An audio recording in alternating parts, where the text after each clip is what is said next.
3, two, 1. Monkey bars.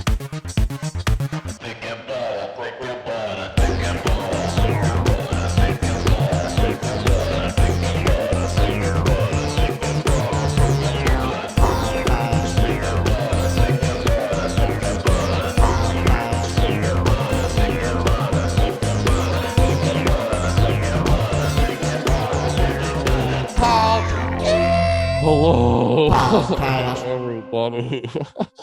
Welcome back to the Thick and Butter podcast. My name is Alex, My name is Jesse aka Thick, and Butter.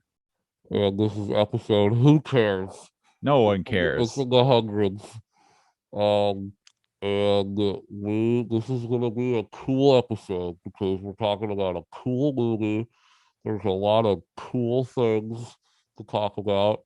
Most notably, right before we got on this podcast, we watched the new Spider-Man. What's the movie called? Spider-Man Nowhere to park. Nowhere to Park. That was a donkey tweet today that really Oh, made me really? laugh. Oh, Yeah. man. He said Spider-Man Oh, nowhere I to thought you were a park. true original. No, I'm not that funny. I just stole it from You Donkey. stole it. I know. You're a I- joke thief. I wish I could That's have funny, man. that kind of humor. You know Nowhere what to I Park. mean? That's so good.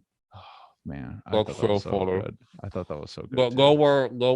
no way home. Nowhere No, home. Well, okay. The first one What is it was called? home. The first one was Homecoming. Yeah, The second one was Far From Home. Far From Home, and this one one's is called No Way Home. No Way Home. No Way Home. Damn. Do you think? Okay, this is the first question I have about that. Yeah. About this is the conversation of full Spider-Man. trailer.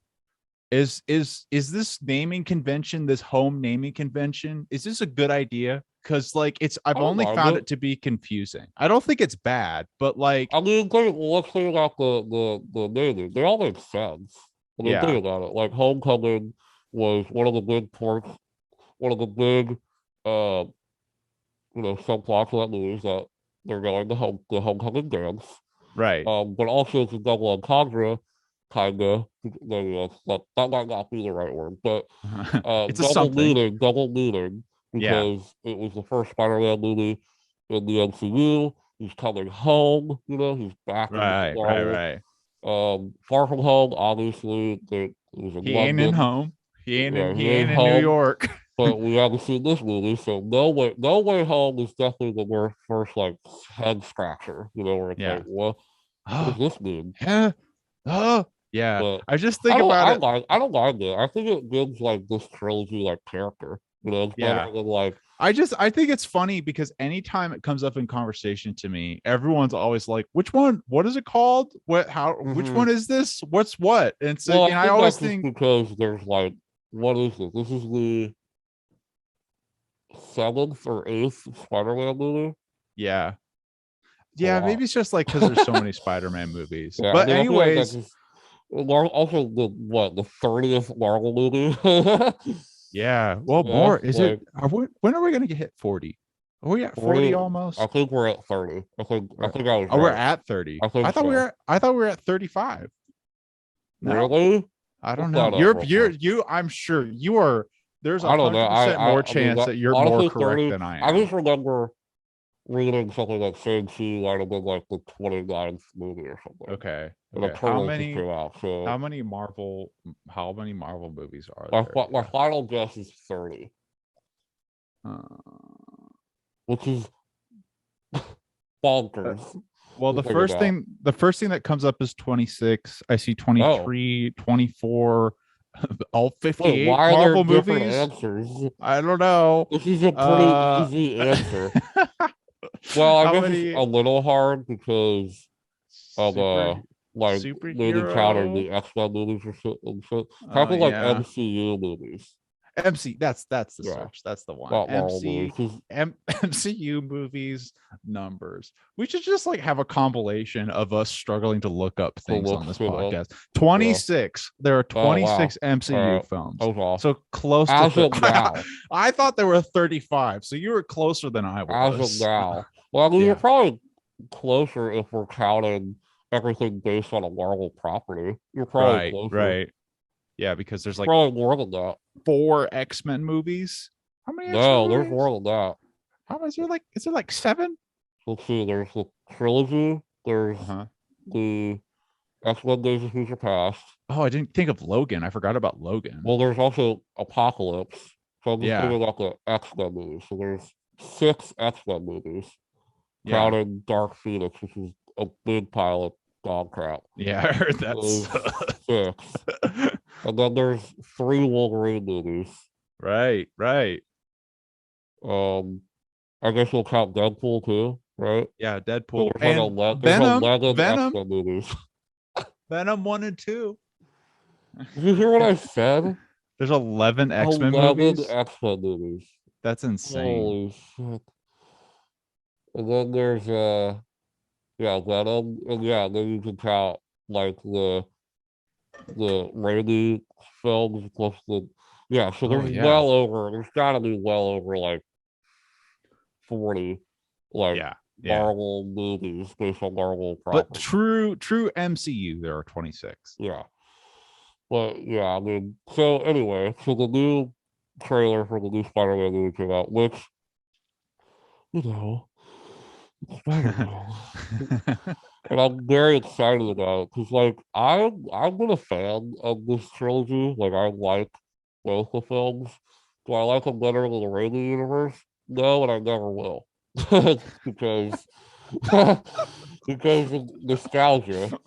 I like even Spider-Man 3. Like, I'm like Yeah. Spider-Man 3 is dope. I don't care what people say. Is it bad? Uh-huh. Yeah, but it has Peter Parker dancing in a nightclub, and I like it. Yeah. And it also has just amazing shit in it. And I don't and so like but I think what Marvel has done with these 2 movies, I think it's fresh, and I think it's a different take on Spider-Man that I think is like a lot of fun. Sure, my biggest complaint for sure about these 3 movies already, that without even seeing the third one, is that Spider-Man in each one of these films has like he's like a sidekick kinda. Like the first one he had Iron Man as like his mentor or whatever. Yeah. And then the second one he had Mysterio, which is more interesting because the twist in that movie. Spoiler, you haven't seen the Yeah. Spider-Man movie, but Mysterio, for a lot of that movie, they're buddy and stuff like that. And in this one, Doctor Strange in it. So like, I don't love that they each one there's like another big MCU Yeah, character that's a in good it. point. But like at the same time, like I'm kind of glad that like it's different. It's different. Well, that's I think I agree with that point actually. And I think that I'm interested with this Even one though I'm so because excited to see Doctor Strange because I love Doctor Strange. yeah. Like with Spider-Man, but I, eh, you know, And the first 2 Spider-Man movies in the series, I feel like they really leaned into the fact of Spider-Man being a kid compared to the other superheroes, which I yeah, thought was really cool. yes, yeah. And it was That's interesting to definitely the see best him aspect, I think. and to see him in relationships with these other characters who Yeah, we were more familiar with. I thought it was more so effective with Iron Man than with Mysterio, sure. Oh, but yeah, it right. was Yeah, still a worthwhile yeah, it still was an interesting thing to play. But I think you make a good point about him sort of almost taking a sidekick or a second yeah. stage position, and it'd be cool to see in Sometimes. this and sometimes and in this next movie to see, because one of the things I like about Spider-Man's character is how in the comics he's such a wonderful and interesting person to have him play off of weird situations Mm-hmm. that he might get in. So putting him in context with other superheroes or universes is Sure. really really interesting in Yeah, stories and yeah, stuff. And I yeah. think and Because this he's is a this kid, you know. yeah, yeah, and he's really smart, and he's Yeah, like also a very powerful superhero, so right. it leads to very interesting situations. But you Yeah. make a really I good mean, point that it's like, I think will we all see three. Spider-Man? I think this film will most likely work. Like as well as the Yeah. other two. Same director. I mean, it's probably going to be good. But like, you know, it's just like it's just, there's going to be more Spider-Man movies after this. You know, I don't know if this is going to be the third. I don't know if this is going to be Tom Holland's last movie. You know, but if they make another trilogy with another fucking guy, I get cast as Spider-Man. We make a whole trilogy about a Christopher Holland you Spider-Man do with a a snake great job. and a Dude, deaf wait, Spider-Man. hold Maybe on. we get to It's that point. the wet slinger could come out of your trach Yeah, instead of your exactly, dude. you Amazing. swing by your neck. And I'm like swinging from my neck. Oh, That's a great idea. See? this is a great idea. I already have good ideas. Mary So Jane. when my trilogy comes out, when you know the Death Spider-Man comes out, like you know maybe we'll look more fondly on this trilogy. We're like, oh god, that was cool. You know that was Yeah, unique. yeah. Amongst, you know, like it is cool in the sense of like from the Amazing Spider-Man where it was so trying so hard to like open up this whole Spider-Man universe, especially with the second one, with like introducing the Sinister Six and all this bullshit. You Yeah, that know, was a and fucking it's cool mess. that and also like this Spider-Man is cool because he exists in the MCU. You know, and that's unique. You know, um, and but anyway, this trailer is so interesting to me because I remember like rumors years ago, or like 15 years Yes, ago, a yes, year ago, I yes. think, like a year ago, when like the rumor came out that like Tobey Maguire, Andrew Garfield, Alfred Molina as Doc Ock, like Jamie Foxx as Electro, all these guys were gonna be in the new Spider-Man movie. And I remember you and I talking about it, being like, this is bullshit. There's no way. Like this is one of those, Yeah, I remember that. rumor mill thing that like there's no way that this is gonna happen. And then when I saw WandaVision, I was like, hmm, maybe they're good. And then when I saw Loki, I was like, oh shit. And then the trailer came out, and then I was like, oh fuck.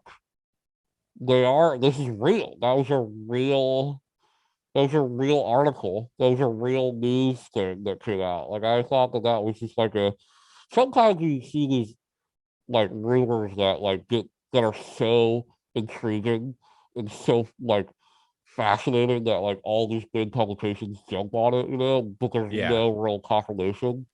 We gotta look into that deeply because maybe there was confirmation from like Kevin Feige or Marvel or something, but I yeah. didn't I didn't look into it It's as just so hard to deeply. tell it's better to assume with the internet that it's just like just to abstain Yeah, from anything hard. Like yeah, when it's yeah, so early on, it's hard to really go any direction on exactly. it. So yeah, man, so obviously the film is about basically because of the second one, Spider-Man, everybody knows his identity, and Peter Parker, for various reasons, because they also think he's a murderer. If you remember, Mysterio Oh, right. framed him as murdering him, so he's like, I think he's probably going to be like hunted and looked for, wanted, for murder. um, and so he for murder, and he goes to Doctor Strange and asks him, is there a way that you can, is there a spell that you can, make everybody forget that I'm Spider-Man? And he's like, yeah, like there is, but I can do that. it's gonna be kind of wild. And we haven't seen the movie yet. It seems like something went wrong in the spell, and he basically opens up the multiverse, bringing in, and we get like for sure. There's no question. This trailer, no questions about it. Raimi villains and the Amazing Spider-Man villains Yeah. too, which is it makes my brain go like it's crazy. It's crazy. Part of me is so excited because I'm such a big Spider-Man fan, especially in those Raimi films. Seeing Willem Dafoe as the Green Goblin again, man, is like the coolest shit ever. Like Yeah, that'd be really that's awesome. like childhood. But I also am watching this trailer saying, "Fuck you." because this is just nostalgia shit. Like this is kind of like one of the things that I hate Hmm. sometimes about uh like the new Ghostbusters movie, for example, that's coming out, or like some of these like revival kind of franchises that literally bank on nostalgia and bank on references, and they're like, remember this, and like that's the whole movie. Not saying that this is gonna be that, because I think it's a little more interesting uh than that, just because it's a Spider-Man movie and it's like, you know, it's doing something cool with like the multiverse aspect to it. Yeah. But at the same time, it is fan service. Like especially if they if I know it's certain that Tobey Maguire and Andrew Garfield will show up as Spider-Man in this movie. You can't just have like why would the villains just be there and Yeah. not the Spider? Like that doesn't make any sense. Well, that's my main concern too, Yeah, because I love the idea of the metaverse and just the and linking all the things metaverse, together is multiverse, multiverse. not The the metaverse is metaverse. Facebook. The Uh, multiverse, but the idea of like the multiverse is a really, awesome concept, or the idea of all these different stories connecting yeah, together in one interconnected right, universe is very stimulating. And yeah. that's what the great, but Spider-Verse in comparison is a great example The of them animated film taking the animated Spider-Verse is a great example of taking that that we really also cool already saw idea. this too. So Yeah, but taking the really good idea yeah, of the multiverse and creating a good story around that really cool idea. yeah, of course, And yeah, the problem potentially with this film is that I love the idea of using the multiverse to tell a cool story because of the flexibility and the potentials that you have.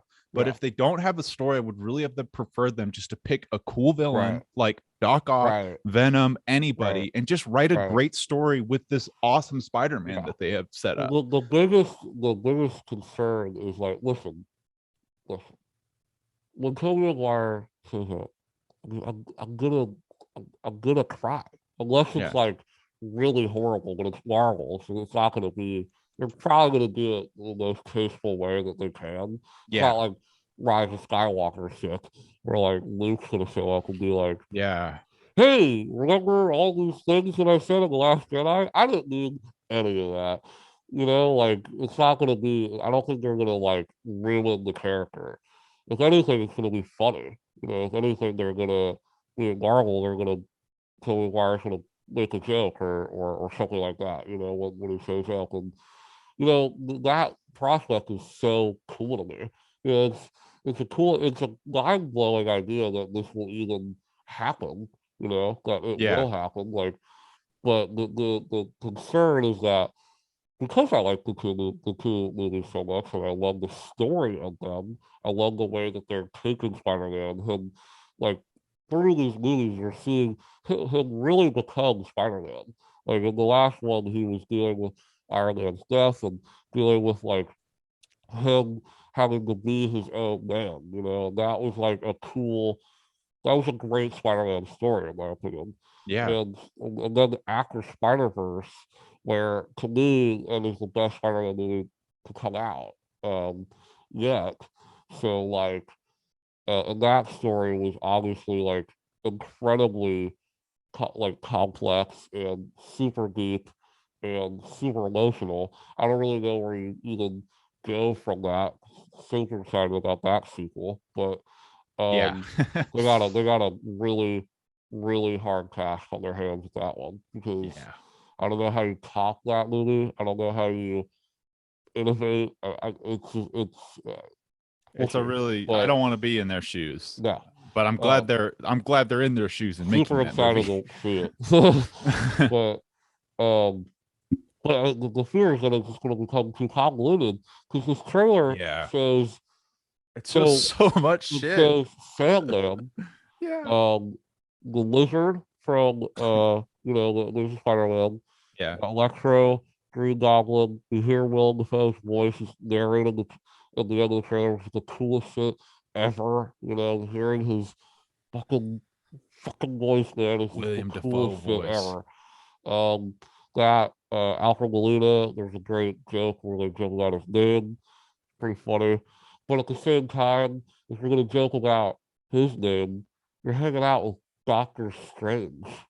You know, Hmm. like pretty weird name. Like, like you're gonna make fun of his name, gonna make fun of fucking your friend Stephen Strange.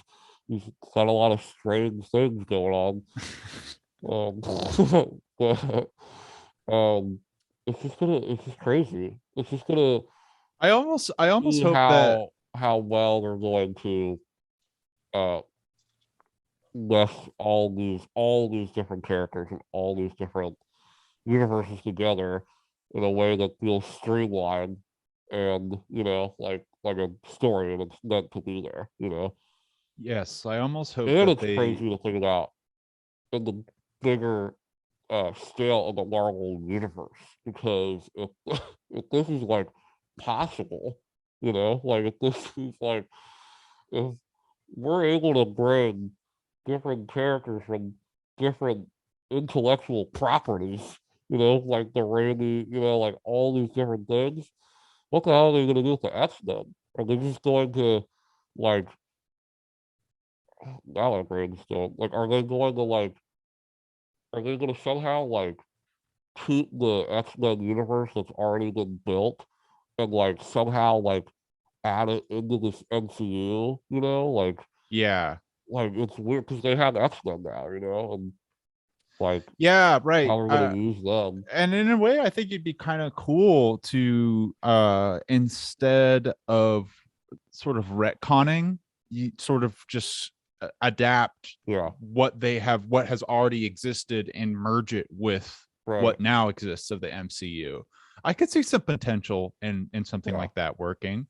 But Um like another thing that's really interesting about this film is like because another thing that I do not love, especially with like kind of with the blockbuster stuff, like or the like fan service stuff with like the new Ghostbusters, I don't think it looks bad. It just looks like fans or it just looks like, oh look, they're little St.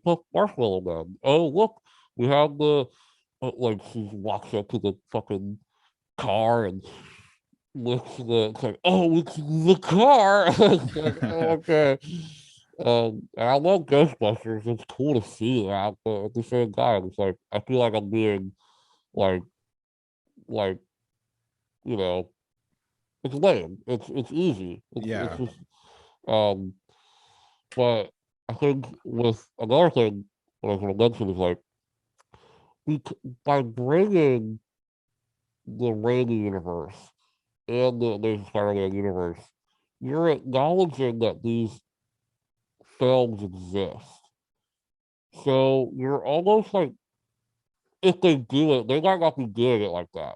Electro in this trailer has a different costume, and he looks like he didn't look. He's not blue like than he Right. was in the.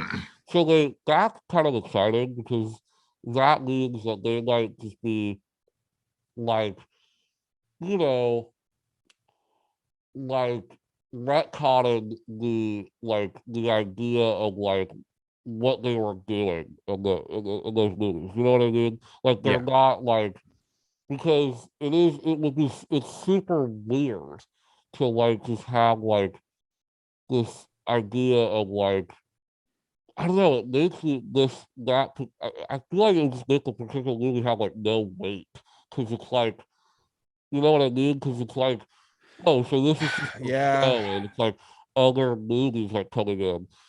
I know it's a Marvel movie, I know it's goofy, but if you watch the Raimi films, they're not attached to anything. Like they're Spider-Man movies, and there's weight, Right. there's emotional weight there, and by bringing like all of these things, like Andrew Garfield and Tobey Maguire, who have played Spider-Man, like showing up, immediately like takes me out of like the drama of the movie because it's like they played Spider-Man before, and I, you know, so it's like this weird. thing already. Right, You know, right. I am mean, I it's excited to see it? Yeah, because it's fucking crazy that it's happening. But at the same time, like, is it gonna be like an emotional, weighty film? I mean, Like, doing that.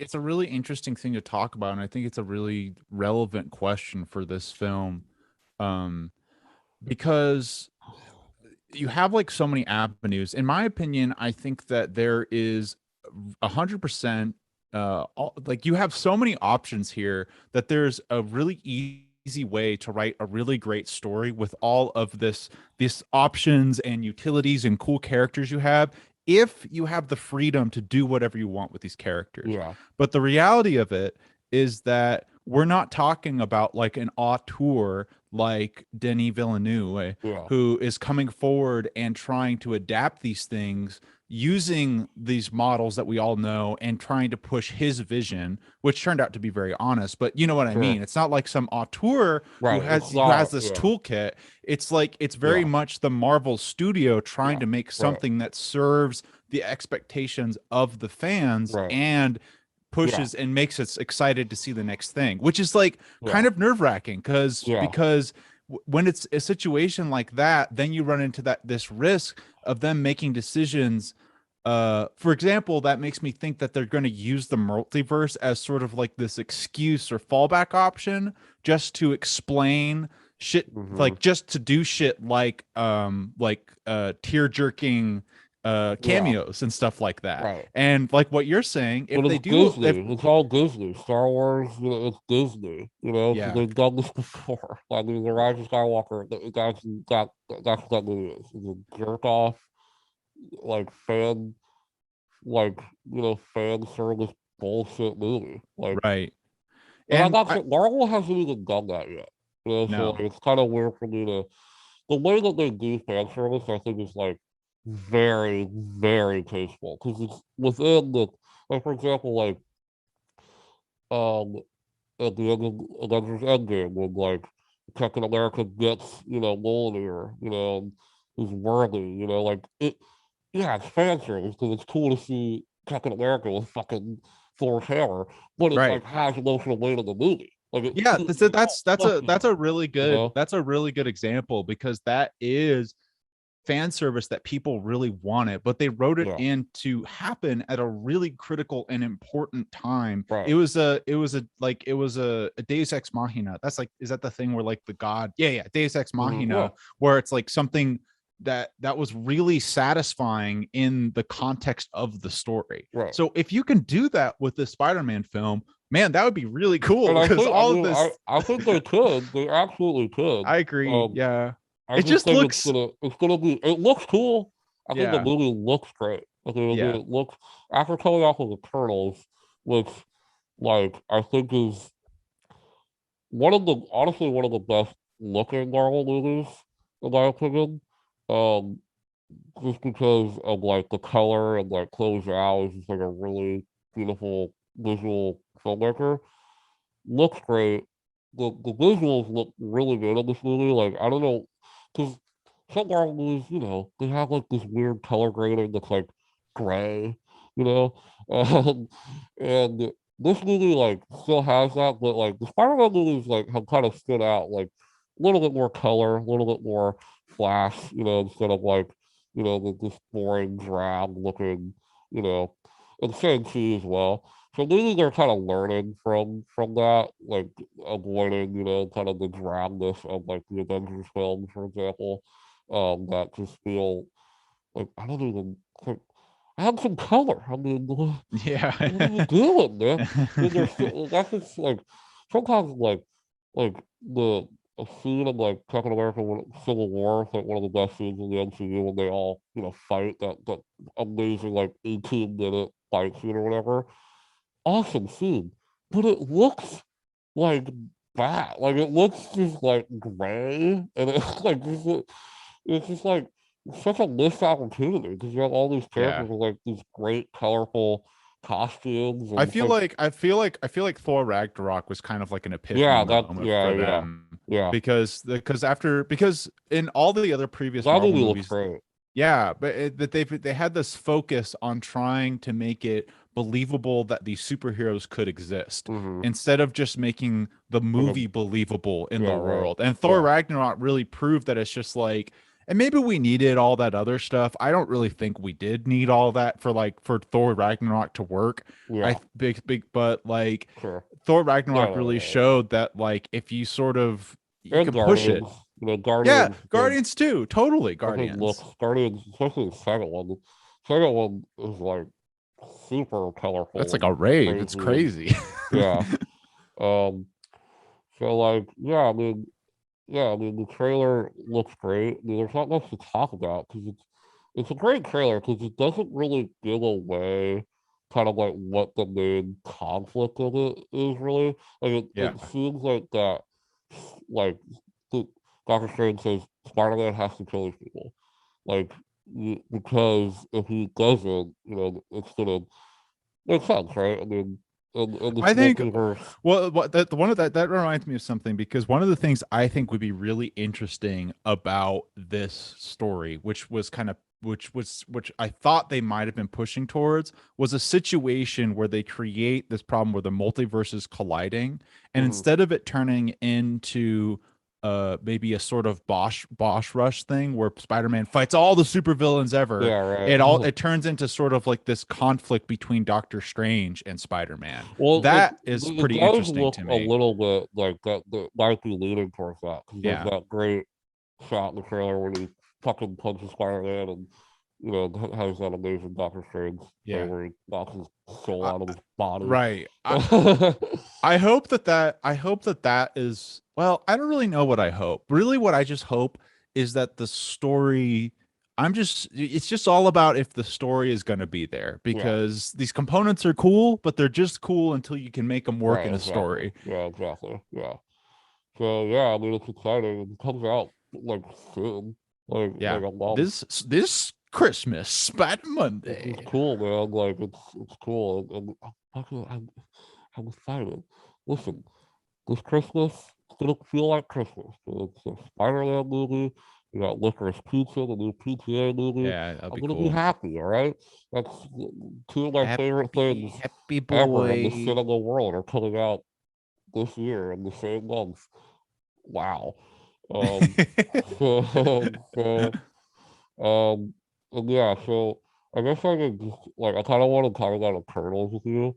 Yeah, 'Cause, yeah. like I could, I and was I also curious think about it's like that. interesting because um so Eternals is, if you guys have read the news, like headlines and things, is the lowest rated Marvel movie And poo of all poo. time, of all the on Rotten Tomatoes.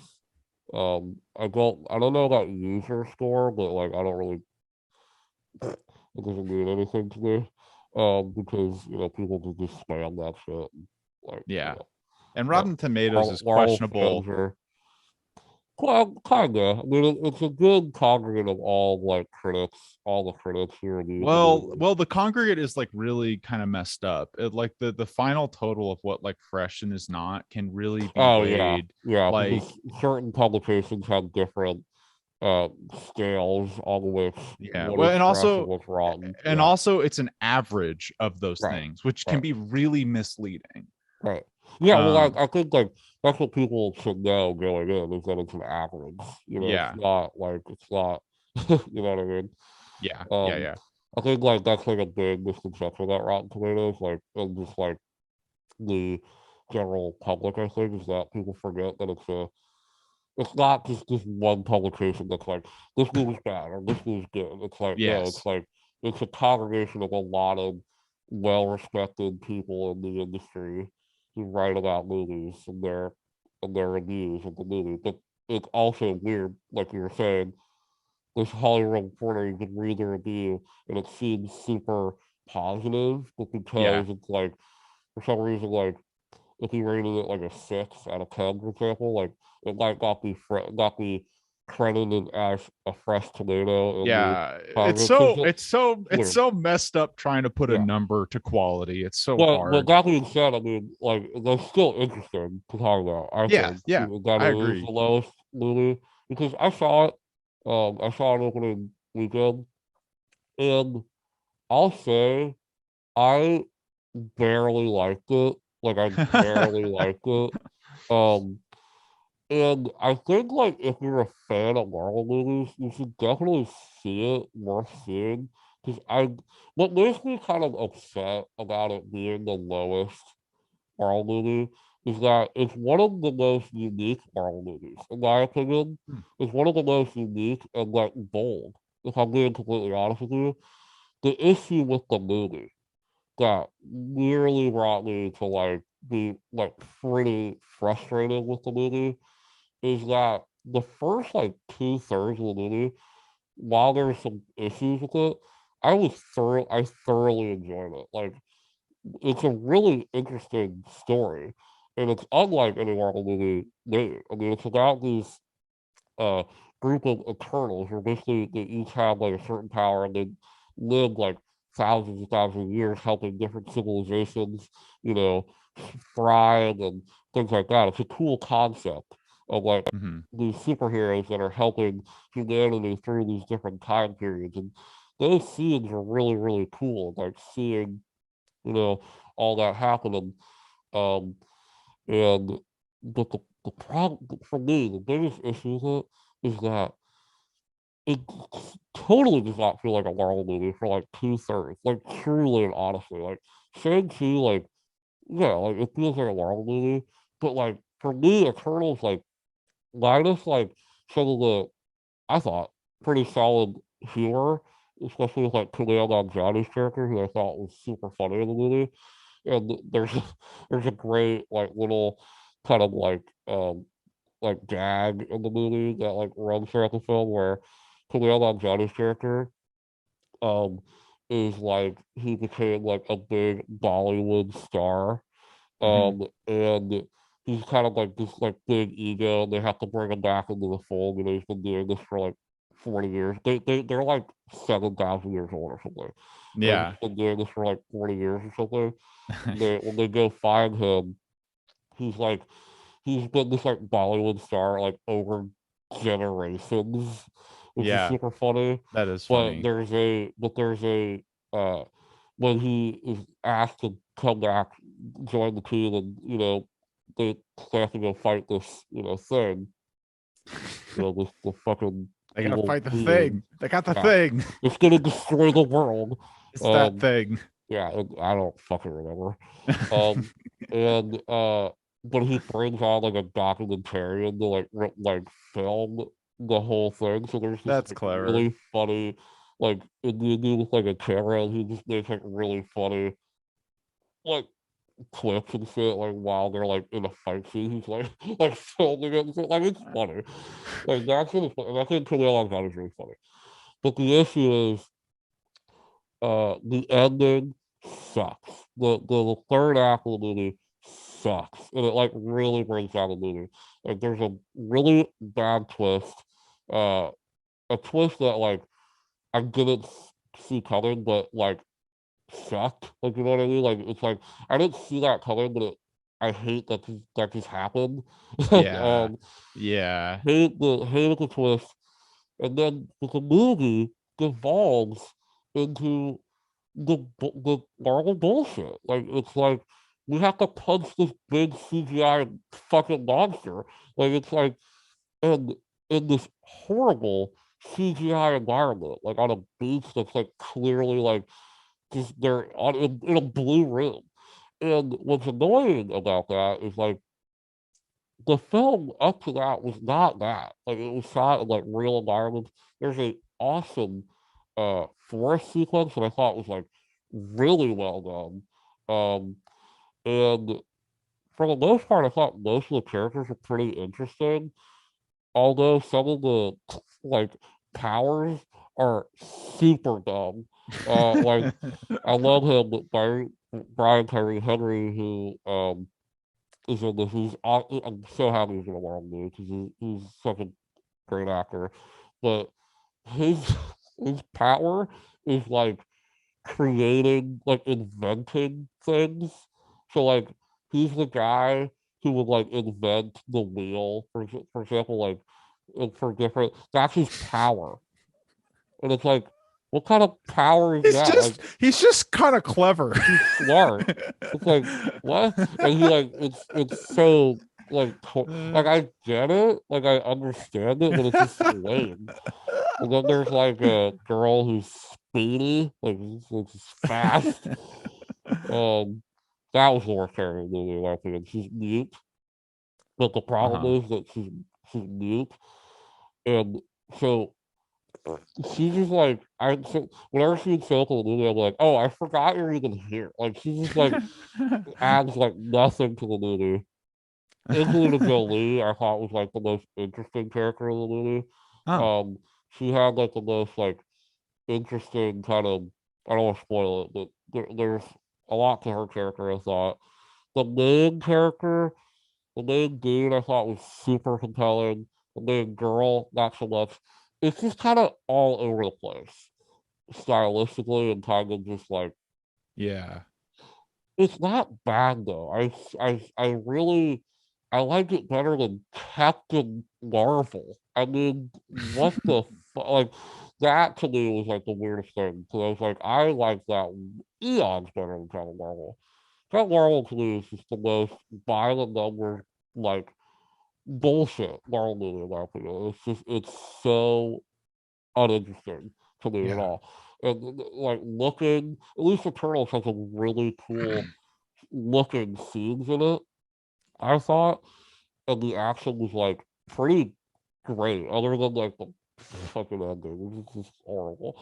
But like up until that point, I thought was Interesting. really like engaging action. It's better than Thor: The Dark World, like Thor 2, better than Iron Man 2. Like it's better than some Marvel movies. Not the greatest, it's not great.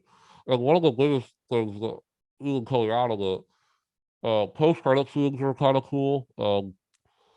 Pretty cool. Like, there's one that made me laugh so hard, not because it was funny, just because it was like it introduces a character that I had no idea was even gonna be in the MCU, let alone who was playing him. I Mhm. will not spoil it, but it is funny as shit. I can't wait to see what that. I think it's gonna be in Guardians 3. Um, Oh. But there's thing too, like when it ended, I was like, what was that for? Like it just didn't add. Like I was like, what does this add to the MCU? Like there's no, and I'm sure they have a plan. I'm sure they have a plan. I probably thought that when I first saw Guardians. So I was like, I love this movie, but like how are like Where's it what are, going? you know, 'cause they're in space and everything else is on Earth. They made that work super well. Um, so like I don't know, they feel like they have a plan with the turtles, but like right now I'm just so confused of like what the fuck like their purpose is and like what why they are even exist in this world. Um so it's interesting. I don't think it's great, but I definitely don't think it's the worst Marvel movie for sure. Yeah, It I had mean, cool first gay character in the MCU, first sex scene in the Marvel movie, which was like a big headline. Did you see I did that? see that. I thought that was like marginally interesting. Hilarious. I was like, why is this a headline? And then they Yeah. like are this interview they asked the director. So like why is there sex scene in the movie? And then she literally had to explain. So like I wanted to show that these two characters are in love with each other. It's not like in a split. It's not like she's like giving him a rim job or something. Like they're just Yeah. it's like they're just like it's a generic ass sex scene on the beat. Like it's like bro, like what are we doing right now? How explicit is the sex Not at scene? all. Like not even like at all. It's like your regular sex scene. I Like there's no suppose. nudity. There's nothing. Yeah. It's the most like what you won't even if I didn't even mention it to you, you wouldn't even bat an eye about anything. I'm sure. Yeah, I'm sure I wouldn't. Like you'd be like, yeah, cool. It's just all about the common, stupid audience member or Yeah. like the Well, people. like concerned about, because sex Well, being a the part funniest of a part about movie, it, a family movie like this, is like a point of but it's contention. PG-13. You know what else is PG-13? Bond. That Uh-huh. guy's fucking the whole movie. Right, right. What are we doing here? Well, there's sex scenes in tons of fucking PG-13 movies. Just Yeah. because it's the first one. And I was also like, that was such a dumb thing to me because I was like, oh, is it the first one of the Marvel movie? Like, I was kind of, I was just more stunned, like, oh, really? Like, there's never been a sex scene in the world? I guess you're right. Like, I guess there hasn't been. Because Yeah. it's so in fucking significant that it doesn't fucking matter. Like, it's so stupid. That was a dumb Well, idea. it's just like I understand. I don't give a shit personally, and I understand why you don't give a shit, but I do understand why society cares about that, because it's like it's all about like sex and violence, and the fact, like with Marvel and superheroes, What I'm saying I don't. is that there are so many movies that are PG-13 that are blockbusters that have sex scenes in it. That, like, why is this the movie where we're all concerned Yeah. or You know, not even concerned? Why are we even talking about this? I do actually understand if the ending's bad for this film, why Yeah. people are in such an uproar about it. That totally explains why it's been Is getting there an such a bad, uproar? not uproar, but everyone's disappointed about it. Or people, yeah, it's definitely disappointing for sure. Yeah, it's definitely And disappointing. it's amazing how if you don't get that ending right, which Shang-Chi I didn't thought have a Shang-Chi bad was ending. cool though. I It didn't had a know that, good, but it was cool. Shang-Chi had a good Actually, I ending, but saw the this third great act was point on weak. Twitter. I saw this amazing point on Twitter where actually which I thought was super cool, but the fight between him and his dad, like how like kind of fucking cool that scene kind of looked. And Yeah. there was a great point that someone made on Twitter where like, because somebody was like arguing that that looked like that was like it worked because it looked so cool, but it's like no, it doesn't work. It works because of the drama that's attached to it. It's Mm, not like it's not just for CGI show. Like there's, that movie's good. Like there's drama there. You care about his dad and their relationship. That's the core of the movie. That's like it's a family drama. right, right. So that's why that fight is like exciting and like works on a different level than just like a cool CGI fight. But I think like when they fight with just the dragons, while they look cool, it was just like it's just Marvel third act shit, which Yeah. is like I'm waiting for the movie to like subvert that. There's only been a few Marvel movies that have like subverted from the typical uh third act Marvel movie. Doctor Strange being one of them, Yeah, I haven't um, seen that to compare it and to. Infinity War, um, you know, but most of the other ones they end the same way. And most action Yeah. movies end the same way. I think it's kind of weird to complain about, you know, um, Well, it's just Marvel like movies, but it's gotta have a yeah, climactic battle. It's it's just it's they all about have like a formula, but it's the point being about why that's so disappointing is because it doesn't bring the story to an well. interesting That's conclusion. my point. It's like I wouldn't care. Like I honestly don't care that much about. Like I enjoyed some too. I enjoyed most Marvel movies. Um, But like the problem is for me is that Eternals betrayed itself because the rest of it did not feel like that. And then the third act just felt like, oh, we have to have this big CGI monster now that everybody has to punch. And which the Yeah, movie didn't right. feel like that the whole time. It's a very quiet movie, a very like character driven movie, which I thought was like really refreshing, honestly. Yeah. Um, so like it is disappointing to see so many people hating on it because it attempts to do something that other Marvel movies don't. Did it work all the time? No, but I give it credit for trying Yeah, but something it's new. interesting. It's interesting because Eternals, that's actually a really interesting point, because Eternals will probably be punished, not punished, but the A good innovations in well. Eternals will be dismissed because Yeah. of Eternals not being received as well, or maybe it won't be. But it's interesting because the reason that it wasn't received well was probably not because of the ways it was different, is because it was the ways that it turned out to be the same as all the other Marvel movies. Exactly. But Yeah. but we will probably see less change in those films Yeah. and more of the same before we see a more dramatic I change. mean, there's also like just not even like there's also just like basic film problems. There's a lot of like weird coincidences that like happen that like honestly like happen and obviously like plot holes and things like that exist in good budget movies, but some of them are so small that you either like don't notice them on your first viewing, or or they're so insignificant that you don't really care, you know. Yeah. Um, in this movie, there were like a couple times where like a character would show up, or like an object would show up out of nowhere that is Yeah. super. Like there's this hilarious moment. I'll just say this. It's not a Yeah. spoiler or Go anything, but for it. there's a goddamn hilarious moment where a character. So I won't explain this, but a character. So there's like there's alien wolves. Like there's uh creatures that are going to kill these people. Oh, yeah, yeah, yeah. I know. And I saw them in yeah, the yeah, trailer. kind I of know what you're cool talking looking. about. And a character falls down this cliff and lands on it. They're on ice. It's like a frozen lake. Okay, Yeah. like no one's there except for two characters.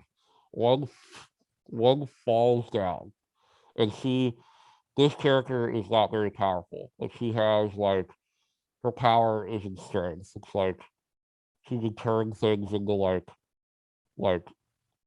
sand or like water. She can like turn things into like Okay. different things. Transmorgify stuff. Yeah. And so she's in a pickle, like on this ice, and these two things are coming after her. I shit you not, Jesse, I'm not kidding. She literally is on this. They're in the middle of nowhere. They're on like a fucking ice lake. Okay, Yeah. these two creatures, and she turns to the right. There's a shotgun laying like right next to her. He picks it up. I'm like, where did I literally turn around? I'm like, where did this shotgun come from? Like, it was just there. Like what? How does it have bullets in it? What the Why couldn't hell? he? Why couldn't she? She could. They could have. If she can transmogrify stuff, couldn't she have like? Maybe they could have had a scene where she like made a shotgun. No, she doesn't have that power. Oh, okay. No. Not that much transmogrifying.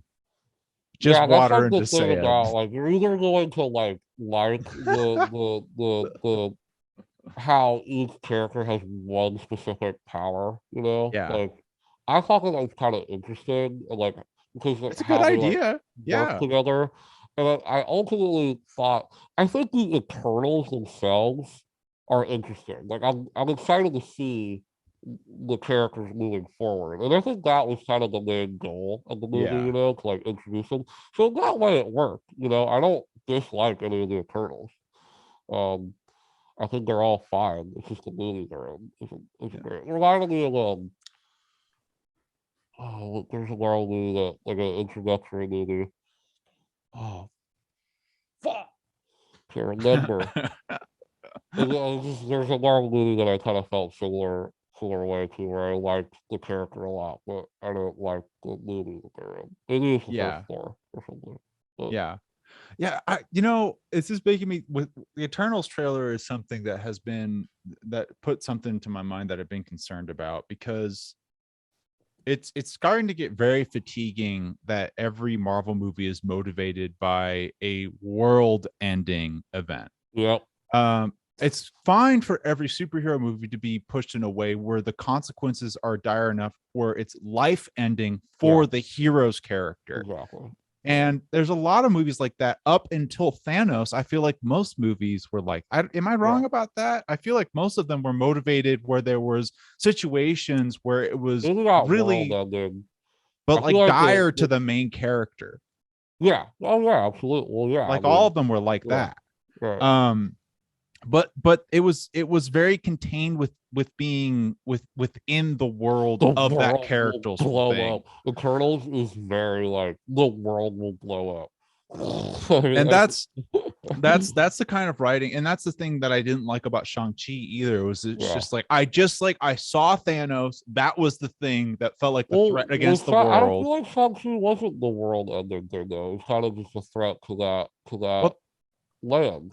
well, I thought that like the dragon coming out, they expressed the dragon coming out and like fucking up that land Did was they going to express that lead it to would fucking? catastrophic Well, world-ending yeah, events. but I guess like yeah, that's true.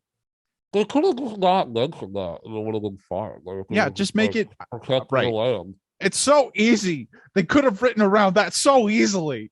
I know. Oh, Spider-Man. I thought the first, especially Homecoming, I thought that was one of the things that like I didn't love about the first time I saw it or whatever. Is like the ending seems very insignificant, but Yeah, the more times I watch it, the more I'm like, oh, I like it's agree. actually a great ending because it's more about Peter and his journey.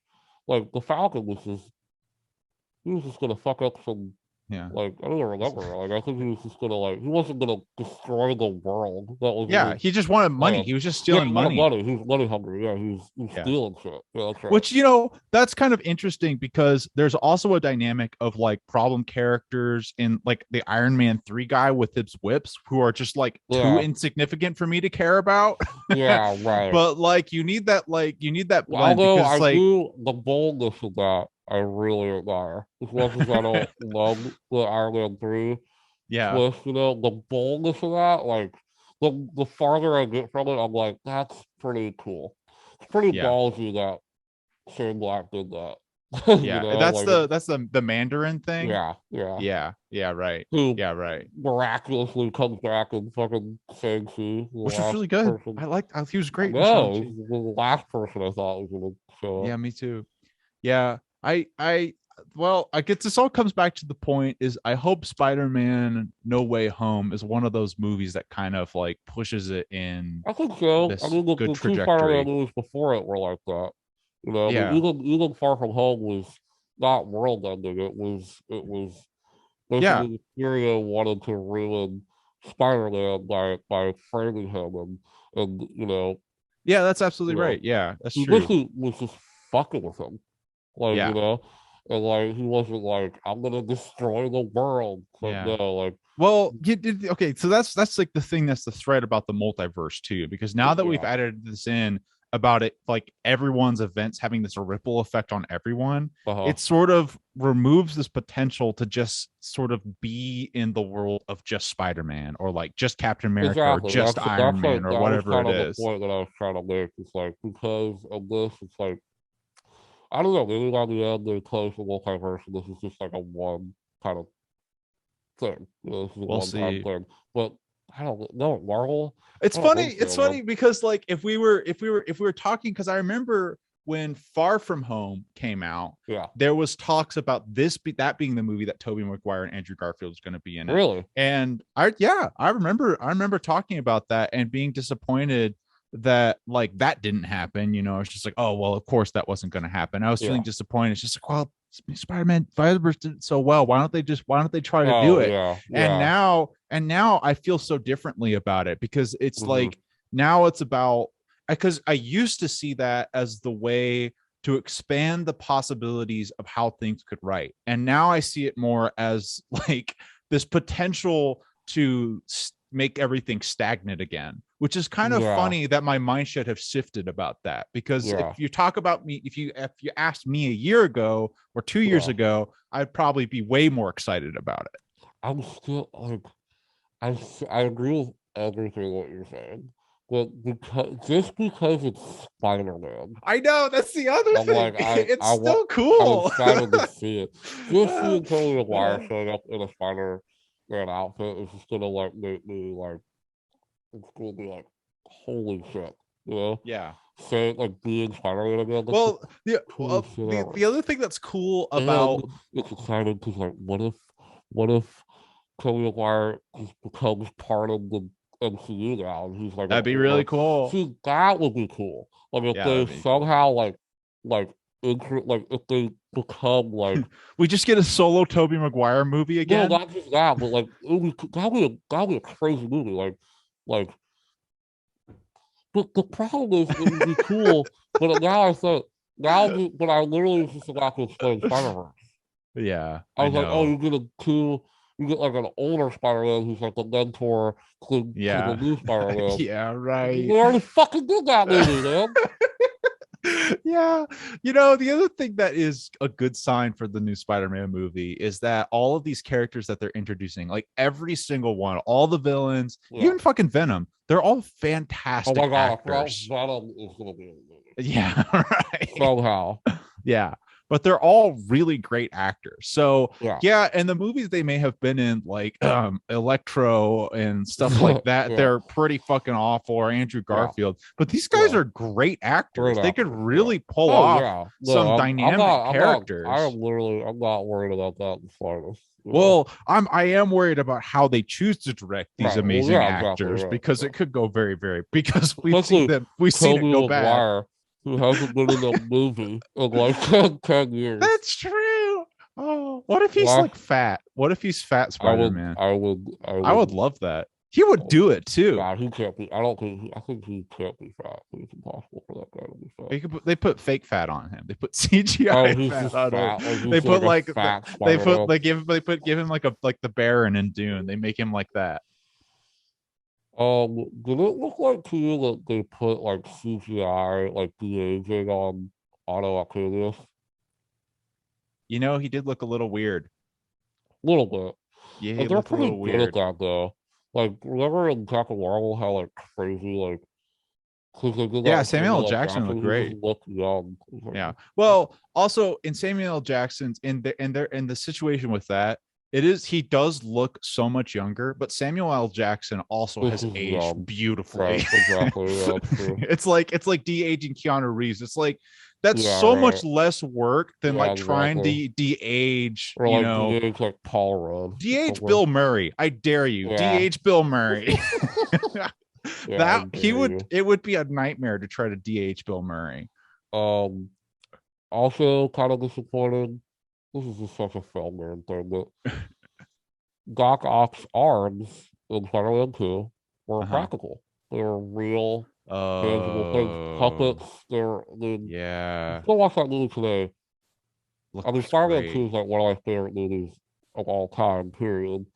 But I mean it looks amazing. Just think about that amazing scene where they become sentient in The the operating scene is operating room so with Sam Raimi just going full so evil dead sick. and Spider-Man.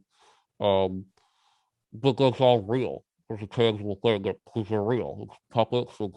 You know behind the scenes of that is super cool to watch because it's you see a bunch of people literally like puppeteering each arm. Yeah. So It we're gonna looks miss that. great. You know the arms are obviously CGI in this Yeah. movie. Um, but that's just the way of the world. It's just the I way of the world. know. I And know. like if you I get it because if you want to do cooler shit, you know. But I mean Spider-Man 2 is a mix, obviously. Of CGI Yeah. but But actually that Spider-Man 2 is like mind blowing how good the CGI still is in that movie.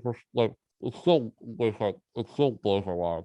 Like that train sequence is still like yeah, it's the worst. unbelievable to Yeah. watch. Like it's mostly CGI, obviously, but it's so amazing to watch. I don't know what they were smoking, what ILM was doing. They were just on it. And then like even the scenes were like there there's that great scene when uh Otto robs the bank and there's that whole chase I've seen that movie like 20 times. There's this whole like chase scene and Doc Ock is climbing the buildings and Yeah. you're like how that's all CGI looks amazing. I don't know Yeah. what it looks incredible. I love this movie. I love them. I love them. I love everything about them. I just love how they're directed. To me, Sam Raimi, like I don't think the action scenes in those Spider-Man movies have yet to be like a click for me, like in a Spider-Man movie. Like they Yeah. look so good. They look so good. And they're so like especially with action movies, especially like superhero movies, is that in those Spider-Man movies, the first two, even in the third one, you feel those punches. Like the way that Sam Raimi directs the action scenes is so visceral and so like that fucking end scene in the first Spider-Man when he's fighting the Goblin and the Goblin is just punching Peter. Like you feel every just punch and you just feel him just like deteriorating. It's so amazing, such incredible shit. But Yeah. now it's just like I don't know. It's just that because it's CGI. I feel like they're just able to go bigger, but listen, just it's not the characters. It's not like Yeah. you know, Yeah.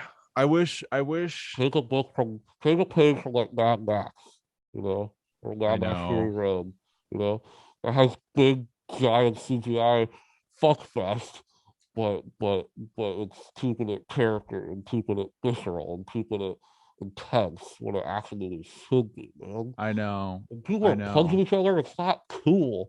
It's fucking nasty, especially when big superheroes are punching each other.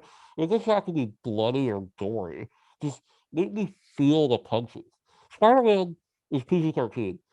Dude, I'm 24. When I watch that movie, I'm still like, oh, like it's terrifying. Like that last scene in Spider-Man is like fucking crazy. It's like it's so it's just the makeup and everything. It's just because it's all Yeah. real. It's all dirt and I mean, shot on film. I feel like another thing too is like the choice Oh, in how things are directed or how things are choreographed in yeah, general, because a lot of times how we see these things is through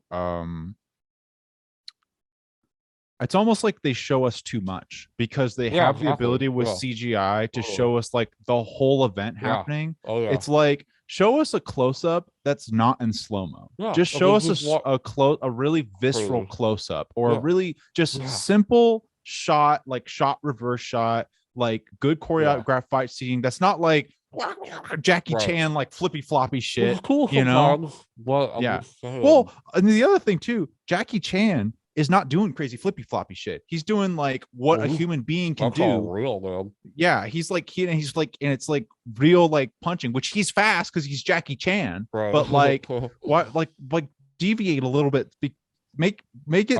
I I don't I know. did have a thought though.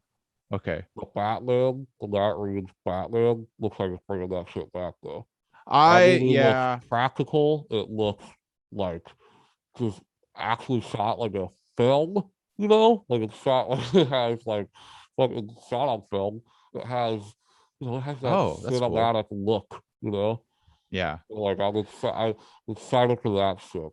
I'm excited yeah. for It, that. it it feels really visceral in a way that I always wanted Batman to feel. I was watching again Corridor. I mentioned them a lot because they really do a Yeah, good job of talking about making me appreciate CGI and also understand why I yeah, don't appreciate CGI. yeah. But they were talking about stunts and they were showing this really funny clip that and explaining why the Christopher Nolan's Batman's fight sequences Uh-huh. were just sort of like lackluster, and they just showed a clip that a lot of Not times all of some of them, the because that Bane fight is iconic as shit. You know, yeah, I mean yeah, that Bane fight is like one of the best superhero moments of all time. But yes, yeah, other than that, yeah. but it's yeah, so I'm excited for the Matt Reeves the Oh, Batman too, dude, because I'm so it it looks looks so good. gritty and really Oh, intense. It just feels right to me. it feels It so feels right. really cool. And what's also exciting about that is that it's a one-off. They're like, we're just making this one movie, and that's it. You know, Yeah, that's it's cool. like shit, dude. Oh Like they're just because that read screams to me. We made a film. yeah. We made a film. If you don't like this film, fuck you. If you like this movie, cool. You're not doing Cool. it anymore. Yeah, Watch this for the rest of your life. You yeah, know, yeah, they're yeah, not relying on sequels.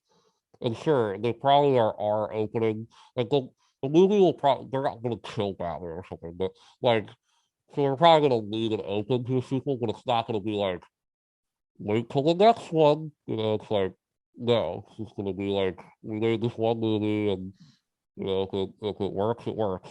if it Yeah. makes money. Which, This is the type. come This on, is guys, it's this is the gonna type make of money. thing. Yeah, seriously. This is honestly, that might be the way that DC could kind of make a competition against Marvel, because I mean, in this, their movies are doing well. I yeah. mean, like their recent films are doing pretty well. So, But like they're and I taking like that their model avenue, right now.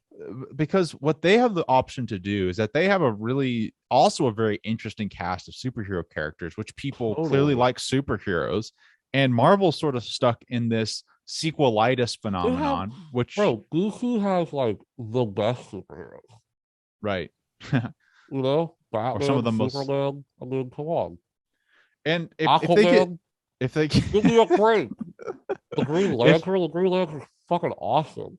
I if would they love to get, see like a real good Green Lantern movie. It's so that would good. be cool. It's because they could, if they go like this route of doing more director driven superhero movies like Mhm. Joker and Right. the Batman, it could be, that could be really cool. That could be It really, is really cool. I cool. mean, James Gunn with the Suicide Squad. That was totally like a James Gunn movie. You know, Right, right, right. like it's cool that they're going in that direction. They're letting filmmakers make the And it movie would that they be, want to what make. would also be awesome is if they do that and then Marvel's like, that's a good idea. And then Marvel puts their Right. Marvel money in behind a director, The and then they problem is, start doing the shit like problem that. is they gotta start. The movie's gonna stop.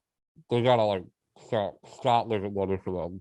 Marvel's being they're I so know. successful that like why would they do that? You Why know, would they stop? Why would they like their stop? Eternals, their lowest rated movie that was still Super majorly successful. successful. You know, I think. Yeah. Well, we'll see. We'll see. It's all, it will, if Spider-Man sucks, which it most definitely probably It won't. won't. No, no, it If won't. Spider-Man sucks, then they probably have to change up their game a little bit. But Yeah. Spider-Man probably won't suck, so they probably will continue to do the same thing for a while. But I Spider-Man could not suck in a way that could make what they are doing very yeah, exciting. dude, I need another Superman movie. Yeah. I need like a new Superman movie. I need like a new take on Superman. I want like a filmmaker to come in and that's not Zack Snyder and make like what the like guys, why is everybody obsessed with Zack Snyder? He sucks. Like like it's just because his movies make money, I guess. Yeah. His movies are trash. I mean, they're all terrible. Like even though I like enjoyed some of his movies, but like, come on, Batman v Superman, like, what? Oh, I mean, this oh, Justice League was good when he finally, but it, the 4 hour cut, but that's unrealistic. That four yeah. hour movie will never be in theaters Well, I mean, again. the other thing You about know, Justice League, the 4 hour cut, is that it was much better than the original cut, way better than the original cut, yeah. but it I still mean, was a, I would call it a good movie. I would, but I would call it, it was cooler for me in the moment, and it hasn't lasted as a good movie no, to I me. haven't really thought about it, but I Yeah. definitely like enjoyed it. Yeah. Well, But anyway, do you want to talk about a really good movie? yeah, yeah. Like a So really, really good movie? yeah, I don't know how we haven't really mentioned it, but so okay, so um, Wes Anderson. Wes, We never reviewed a Andy. Wes Anderson movie. This is We kind have of we've never what reviewed one. We've only mentioned him because like well, this is the first one that's come that's out come since out. we've done the podcast. So And we just decided, like, that whole COVID period when we were just like, let's watch a movie. We just never chose a Wes I Anderson know film, I super guess. bizarre. Yeah, weird. But so no introduction. The guy's He's Wes made Anderson. incredible He's the movies guy. for fucking years. Before we review his newest film, The French Dispatch, that just came out. I don't really know if I saw this. I think I saw this like a week or two before it came out. So I was in LA, so they were doing like advanced screenings of it. So I had to pay some more money to see it. But anyway, I had to pay like $25 to see it or something because it was Ooh, like an advanced screening. And I was like, yeah. I mean, It's Wes Anderson. it's West, so I mean, Yeah. It's I'll pay cool, 25. Wes. So so he is, you know, an amazing filmmaker. He's a I would definitely call him a film bro director. You know, he's definitely like people who like Tarantino and shit like that. He's in Yeah. that camp where he has a lot of fans, you know, but for good reason. His Yeah. films are He's a film auteur. He's an auteur. totally, and he's one of the best modern ones. He's Yeah. one of the only ones really left that is truly an auteur, that is like making truly original movies, story wise, aesthetic wise. You know, nothing feels and looks like his movies, especially the ones he's making now. You know, his earlier work, he kind of like the Bottle Rocket Rushmore and the World Catalogs, you definitely like point to like, yeah, this is like some things that I've seen.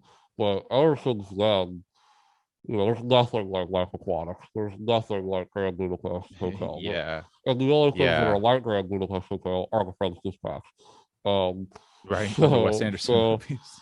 so he's a true original. He's one of my favorite filmmakers. He's made some of the best films of the 20 of the 90s, the 2000s, the 2010s.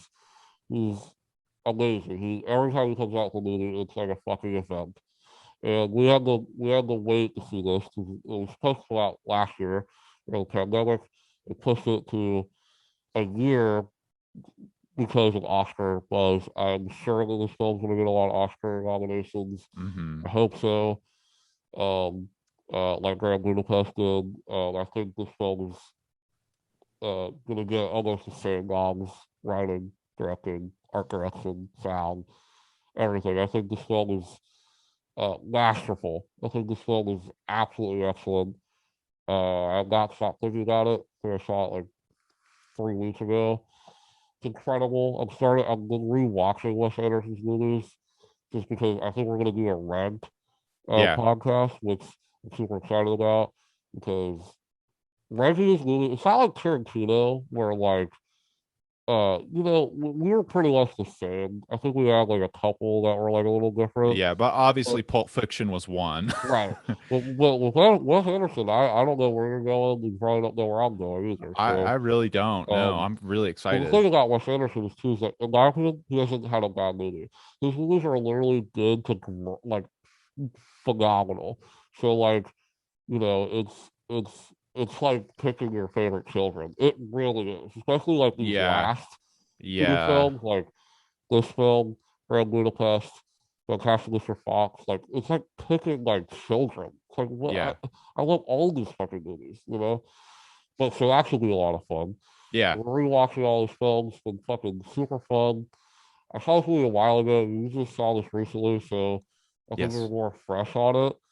And right off the bat, I think I told you this before you saw it. To me, this is his most like dense movie that he's ever made. Oh This yeah. movie is a lot. There's a lot of critics, not a lot, but there's some critics who review this not as positively as some. And this is a criticism that I 100% can like. I don't agree with it, but I can 100% see. This is a lot. Like there's a lot going on in this movie. There's a lot of like crazy Wes Anderson. There's a lot of experimental things that Wes Anderson does in this film with the different changing of aspect ratios. You know, all the like he's bringing almost every element. There's animated sequences in this movie that just come out of fucking nowhere. There's just like you So know beautiful. so many different styles that he's bringing in. If you're already on board with Wes Anderson's movies, you know, you're gonna hate this. Like you're gonna fucking hate. Like you're gonna like you're gonna hate it. Like if you don't like Grand Budapest, just don't even watch this. Like this movie is Yeah. you're going to hate this if you don't like Wes Anderson's movies. But if you're a fan of him, I can't see you not liking this movie a little bit. And there's a lot of interesting things to talk about, I think. But yeah, I think this is like, do I like this as much as Grand Budapest? I don't know yet. I just watched Grand Budapest last night. Fucking, I mean, it's It's so good. I think I prefer the leanness of that of Grand Budapest right now. You know, I've only seen French Dispatch once, and it Yeah. is so much. There is so much to take in, and I definitely didn't pick up on everything. You know, the first time I saw it because it's almost impossible of just the Yes. amount of shit that's in this movie and story. Um, so yeah, that's just my first thing about this movie. Yeah, I think dude. it's Wow. excellent. I think You you used the can't. It's the best movie of the year for me so far. yeah, it's hard to beat. I mean, Hard to beat it. I think you picked the perfect word to describe how what this movie is in dense. It's so dense Yeah, and I think a very good way, but I me also too. think to your point, I think that its denseness is what can be a real turnoff or Yes, difficulty about this totally, movie. absolutely. Because what I thought was absolutely phenomenal and really exciting about the French Dispatch was how it shows that Wes Anderson has gained a mastery of the film medium and is pushing Hmm. it in a way Yeah, that's different than how Hitchcock pushed his mastery. Hitchcock pushed his mastery by developing a formula and then creating better and better and better yeah, movies within that formula. right. Wes Anderson has mastered how Yeah, films work and is just taking yeah. like more of the guidelines and like the structure away. That was And one it's of the like, things that my sister and I, because my sister and I think Wes Anderson had were it's something that we like really bond over is Wes Anderson movies. Like we try to go see Wes Anderson movies together like as much as we can. that's so It was cute. great that we got to see French Dispatch together because it's like Wes Anderson, like Fantastic Mr. Fox is like her favorite movie, and it's one of my favorite animated movies. Just because I grew up with it. I mean, Yeah. that when I was 10, Perfect Days. Haven't seen anything like that. Well, I would watch that movie like on repeat when I was like me and my sister would just watch that movie all the fucking time. It's like what I still do. If I'm like bored and I'm like, oh, what do I watch? I just put that shit on because it's a comfort movie. It really is. It's like Yeah. one of the Yeah. my movies that I just always go back to. Um, and but what we said when we walked out was like, dude, this guy, he's getting a little too powerful. He's Yeah. getting, but to your exact point, is he's basically getting to this point where he's mastered. Because, like I said, I've been rewatching his movies. I'm trying to watch them in order. Um, and like I watched the first three in order. I'm gonna watch Life Aquatic probably tomorrow. Love that But movie. like you know, you as you watch these movies in order, you really see like my opinion, Rushmore. I mean, it was like he's already like mastered traditional filmmaking with that. Like you watch that, you're like, whoa. Like you can't really, it's just like you can't really Yep. get the Royal Tenenbaums who started to experiment more and started to kind of this what I like to call kind of like storybook storytelling. You know, kind of Yeah, that's these a good way to you know, describe it. like these, you know, the crazy set design, not as much as the Royal Tenenbaums. You see glimpses of it of that, and then really going all out in the Life Aquatic, right? Oh And yeah. kind of, but in my opinion, going almost too far, and then kind of condensed it back. You know, it's really cool to watch his movies in order because you really can see I can already tell, like you can really see the evolution of him. And Yeah. when you get to this, you're just like the fucking set design in this movie is insane, bro. It's fucking incredible. It's like every fucking shot. And like you do it in the Grand Budapest too, like but this movie is like not just like is it dense in a story perspective, which we can get to, but just like in a visual sense. There's so much going on in like one frame of this movie. Like he's Yeah. able to like have like so many like incredible visual things going on that just are constantly creating. Yeah. Constantly. Yeah. Like that's the most mind-blowing thing about this See, this movie. is I really wish Wes Anderson could direct No Way Home because if he could direct No Way Home, he's that kind of mastery is the kind of guy, if I heard him, I mean, obviously, if I heard Wes Anderson directing a Spider-Man movie, I would Yeah. have full confidence in it because it's Wes Anderson. Yeah. But my point is along the That'd be a lines of, weird movie. yeah, yeah, it would be. But my point is that it's like it's I have so much trust in him to bring all Yeah. of these infinite amount of qualities and different Hmm. things, black and white, different aspect Yeah. ratios, Yeah. different languages, people talking in different Right. languages, switching between color and Right. black and white within the shots, Yeah. having weird surrealism, having Right. like not multiple vignettes that connect Right. into a full story, Yeah. cutting between a different character, new Yeah. sets of character every 15 minutes, and somehow making Yeah. all of these things that Yeah. he somehow compiles together in a way that films are not typically compiled together to No. make it work in Well, the that's end. the so that brings me to like what kind of this like movie's about. So like this film is about um the Bill Murray, who's the editor of the French Dispatch, Which is a and he's newspaper journalist paper. thing. Yeah. And he is dying, correct? He's Well, about to he's die. dead at the beginning of the movie. He has a heart attack and dies. In the That's how it beginning, or is opens. he dies at the end? No, he dies. The beginning of the movie opens by saying that Oh, the narration. the narration says that the editor in chief Bill Murray has died, and then it's a and Bill Murray himself. Bill Murray himself has died, and Yeah. he's made a request to put in the final issue, and then the movie is Yeah. a flashback Yeah. from that Okay. point Okay. of Okay. the final, like that issue getting made. Like I just feel like a monk fan seeing this. Yep. I even like forgot about that. Yeah. There's a lot. There's a lot going on. So Right. yeah. So Time. what? Speaking of that, like time inconsistency. There's so much time Yeah. There's jumping a lot too. of flashbacks. So what this movie is, which I thought was so genius and so creative and so cool, was what we're watching are these articles that are being written in the final issue of the French Dispatch. Um, and that's such a cool idea. Such a cool So such a cool. cool like thing for him. And what's cool about this movie is it's allowing Wes Anderson to experiment. And what this movie is really is a series of vignettes. It's a series of about four, three or four Yeah, vignettes it's one short vignette at the with beginning and Owen then three Wilson, longer which is fucking vignettes. incredible. Yeah, it's really Where funny. Owen Wilson is going around the little French cute little town, and talk, like that's the thing about this movie is like that particular scene is like, does it add anything to the plot? No, but it's just so charming, so quirky.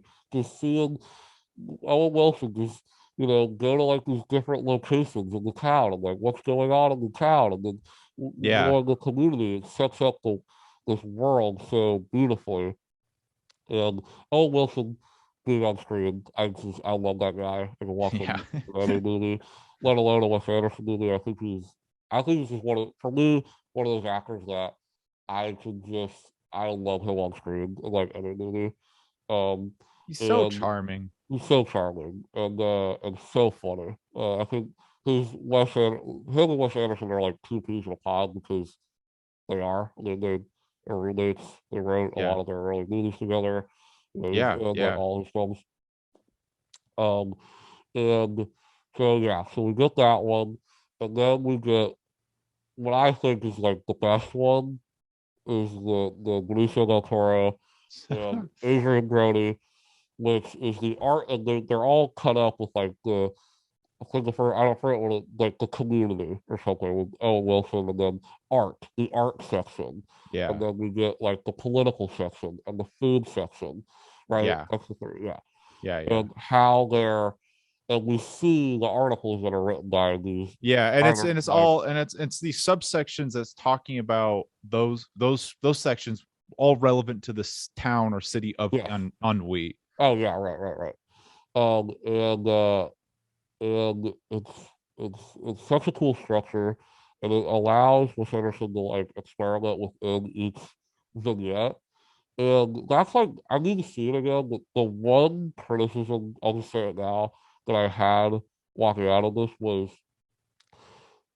the the ways that he's experimenting with color and aspect ratios didn't click with me very well. Like Oh, especially in the really? first, yeah, because like I just didn't get what was going on. Like I didn't understand.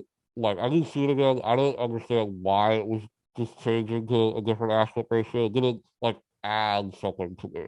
Like Yeah. other than like when he did it like Grand Budapest, where I felt like the changing of the aspect ratios like felt like it added Oh, to the interesting. story and the emotional story.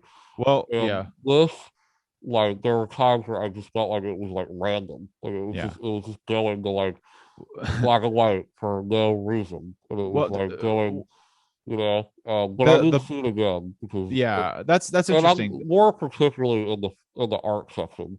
It's Yeah. not really doesn't really happen throughout the rest of the I film. loved the switching between color and black and white, and I did not notice the aspect ratio things at all. I have to admit, Really? I Oh, I didn't did. notice it once. Oh, I did. Holy shit! No, I did. That's really And I don't know if it funny. was the screening I saw. I don't know, but Yeah, like, I'm you sure it know, the changed first aspect ratios, most and I of this just movie was in missed it. 4:3, Yeah, correct?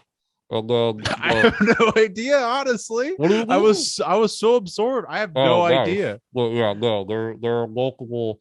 There's like just like especially the art section where like there are just moments where like the the you change the color. You never see the color thing, right? Oh yeah, Definitely that got that, right? I was so Yeah. into that. Yeah, Yeah. But even that, like I didn't really like it just felt like it was just like a thing to do.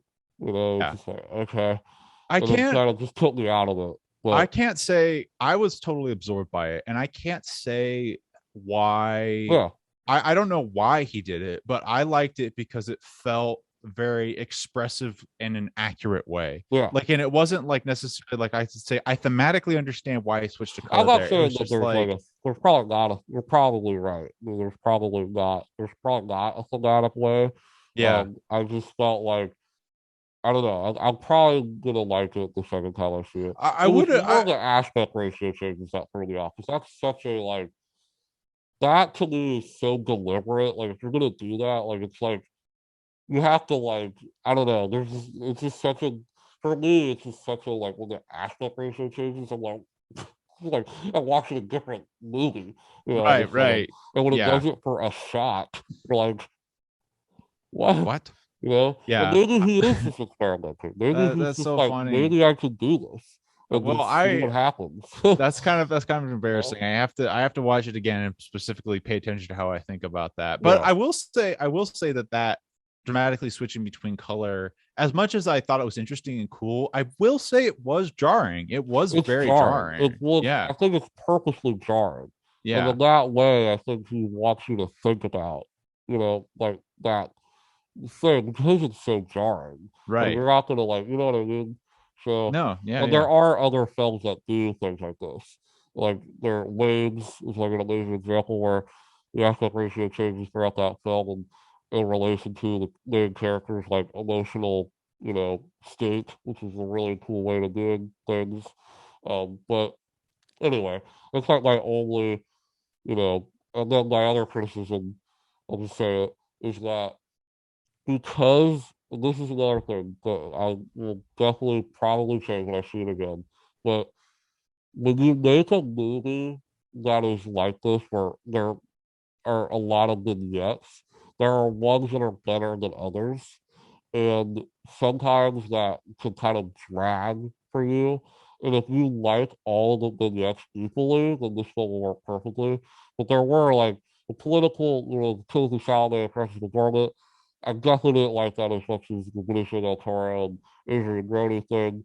And it's just because of like because you're switching basically narratives like so quickly and different characters and you know introducing different characters all the time in these like kind of short vignettes, it could become like a little tiring and like a lot, you know, just Yeah. because you're getting acclimated to like this new setting, these new characters, this new plot that he's throwing at you, you know, like so for me there were times where I was overwhelmed, like I was just Yeah. overwhelmed. I was like, I need to like cool off, you know? And that's probably a good thing. That's probably a positive in this film that you need to go back and rewatch it, Yeah. you That's a know? good point. That's a good point But that's because like it's just a problem. that I have with vignette movies in general that are, Well, you know, yeah, my experience with this was I wouldn't say different but than what how you just described, but when I still when enjoyed all of them. It's just I just like that totally get what art you're one. That saying. art one was such a high peak point for me, where I was like, "Holy, that might have been the best Wes Anderson thing I've ever fucking seen. Right. Incredible." And then like it goes into the political thing where it's like it kind of took some time to get going, and then Yeah. by the end of it, it won me over. I had You know the what I mean? I whenever it's vignette stuff, vignette based things, I'm always a little bit turned off of it. I don't tend to Yeah, like vignette anthologies all yeah. that much. I like them more than I think they will every time, but I'm always a little Well, there's not a hesitant. lot of them, first of all. And when I was going into French Dispatch, I was a little concerned about that I Yeah, wouldn't like it. But I had the experience every time when the vignette would end where I was like really disappointed and reluctant to go into the second one. And I yeah. was almost immediately No, no, no. absorbed That into it happened to me every too. single time. That Yeah. definitely worked with the whole. Listen, I think this is fucking. I think this is a fucking incredible movie. I'm just saying, like, I think it's just the nature of the vignette movie, where it's just like, like I said, I think when I see this again, I'm going to be like, what, Yeah. it's just overwhelming. It was just like too much. I was just like, I Yeah. need to like cool off. Like, I Well, need that's to the like, thing.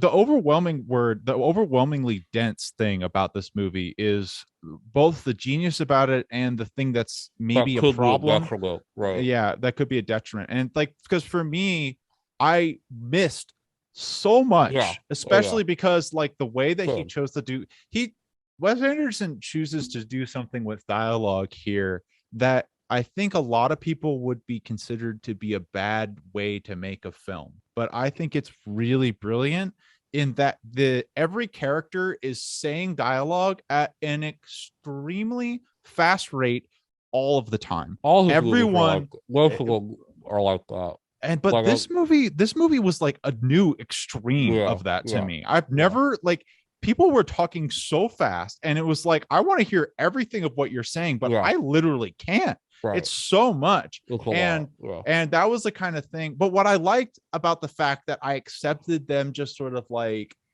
giving their these huge speeches and stuff is that Hmm. it wasn't just like them exposition dumping. I was still really able to feel the cohesiveness through like the performance Yeah. and what Oh, I yeah. did Of capture course. Yeah. and all of that. Of So course. like the overwhelming and dense experience of sort of switching from each vignette and like and this really rapid pace, Right. I was just really blown away by the end of the movie how How well it cohesive it ended up tied feeling for together me. and how like emotionally satisfying it was. Yeah, it was Yeah. really that I that, mean, that that's the thing. When it ended, I was like, "What the fuck?" Like, I was like, "Oh my god!" Because the whole yeah, thing, you're like, "Where is this going?" Like, yeah, right, because you're especially for the political one, which I thought was ultimately I thought was great, especially with Dormus and yeah, Timothy Chalamet, where they're hooking up, and yeah, that whole the youth revolution, and she's kind of like journaling, this young rebellion group, yeah, thought was super interesting. But like after that, I was like, where is this movie going? Like, I love this, and I yeah, like all these like little vignettes, but the way that it ended was so Wes Anderson wholesome, because most of his movies are so wholesome and cute, right? It's maybe like, I mean, all of them. They're all like there are some of the most wholesome movies ever made, and yeah, this one definitely his most like R-rated movie. A lot of cussing. There's some violence in this movie, um, but by the end, it's just this beautiful ode to yeah, journalism. yeah, It's yeah, this beautiful ode to it, and it's so just beautiful. It's just yeah, quiet. It's just amazing, beautiful, quiet moment with all the journalists, and just you know paying their respects to Bill Murray's character, and it's awesome. It's just yeah. this amazing, beautiful, just Which it's in tribute. and it's interesting because you compare this in terms of density, right? In terms of the word density, I think this is more dense than Grand Budapest For Hotel. But sure. Grand Budapest Hotel is way more of an epic compared to this film. This film Sure, is yeah. not an epic. At the end of the Yeah. day, this is a pretty simple film Very, because, yeah. like what you just said, it's just a Yeah. really nice send off and Literally, love letter to it's just a, journalism in this, yeah, the French exactly. Dispatch. It's literally like what some of my favorite moments of the movie are the in between, like bits where I love in those. between each, Yeah, I and love them. then like Bill Murray, who is a god among them, Yeah. and he's amazing in every Wes Anderson movie he's in, which is I think all of them, pretty much, and he like the banter between the journalist and him are just it's great. The Yeah. Wes Anderson humor is here too, not as strong, and like this is not as much humor maybe to in like Grand Budapest, for example. Yeah. But when it is here, it's goddamn hilarious. I mean, Yeah. Tilda Swinton, that part is the Oh, funniest shit ever, man. When yeah, he's at the dude. press conference, that's so funny. Dude, the Uh, scene that made me almost die in the theater, and I had to stop myself because people didn't think it was as funny as did, yeah. is in the last vignette Oh when the yeah. director goes and finds the chicken coop, Yeah. and and William Defoe pops up. Yeah. Are you gonna kill me? Yeah. That Yeah. was the most genius and Yeah, it's funny hilarious. shit I've Yeah. ever seen. Super good. It was so great. That was like that scene was one of the reasons why I like go to the movies and love Yeah. movies so much, Right. was because that scene was so funny. It works so well in the context of things. And it does that amazing thing where he shoots it like William Defoe is the size of a chicken. So they shoot it and Yeah. they make him like feel really small, and it's such a long pause before he Oh. says anything. And he Yeah. says the most William Defoe ass Yeah. shit Yeah. ever. Yeah. And he Yeah. turns out to be relevant, and it's Yeah. like it was Exactly. so many levels of genius in Yeah. that one little moment. That vignette especially is so dense. I Yeah. need to go watch it for just that last. I do The think that I think my least that favorite one's the one was the weakest one, in which my one? opinion. The Which last one. what? The I think first time seeing it. the political one is the weakest Yeah. one to me, and I think the last one's my favorite one. Oh I really? think Yeah. I Okay. love the art one a lot, but I love that last one. I thought that I one was so Can we strong. talk about the R one though? Because I think that Yeah. Benicio del Toro might be one of my favorite Wes Anderson characters of all time. Yeah, he's He so good. First of all, Benicio del Toro is one of my favorite actors. I think he blows me away in like everything I see him in. He is exceptional. Like I mean, I want him to get an Oscar for this fucking performance. Yeah. I The idea, just the plot, just the whole concept behind that whole thing was just it made me laugh so hard, and Yeah. it's so Yeah.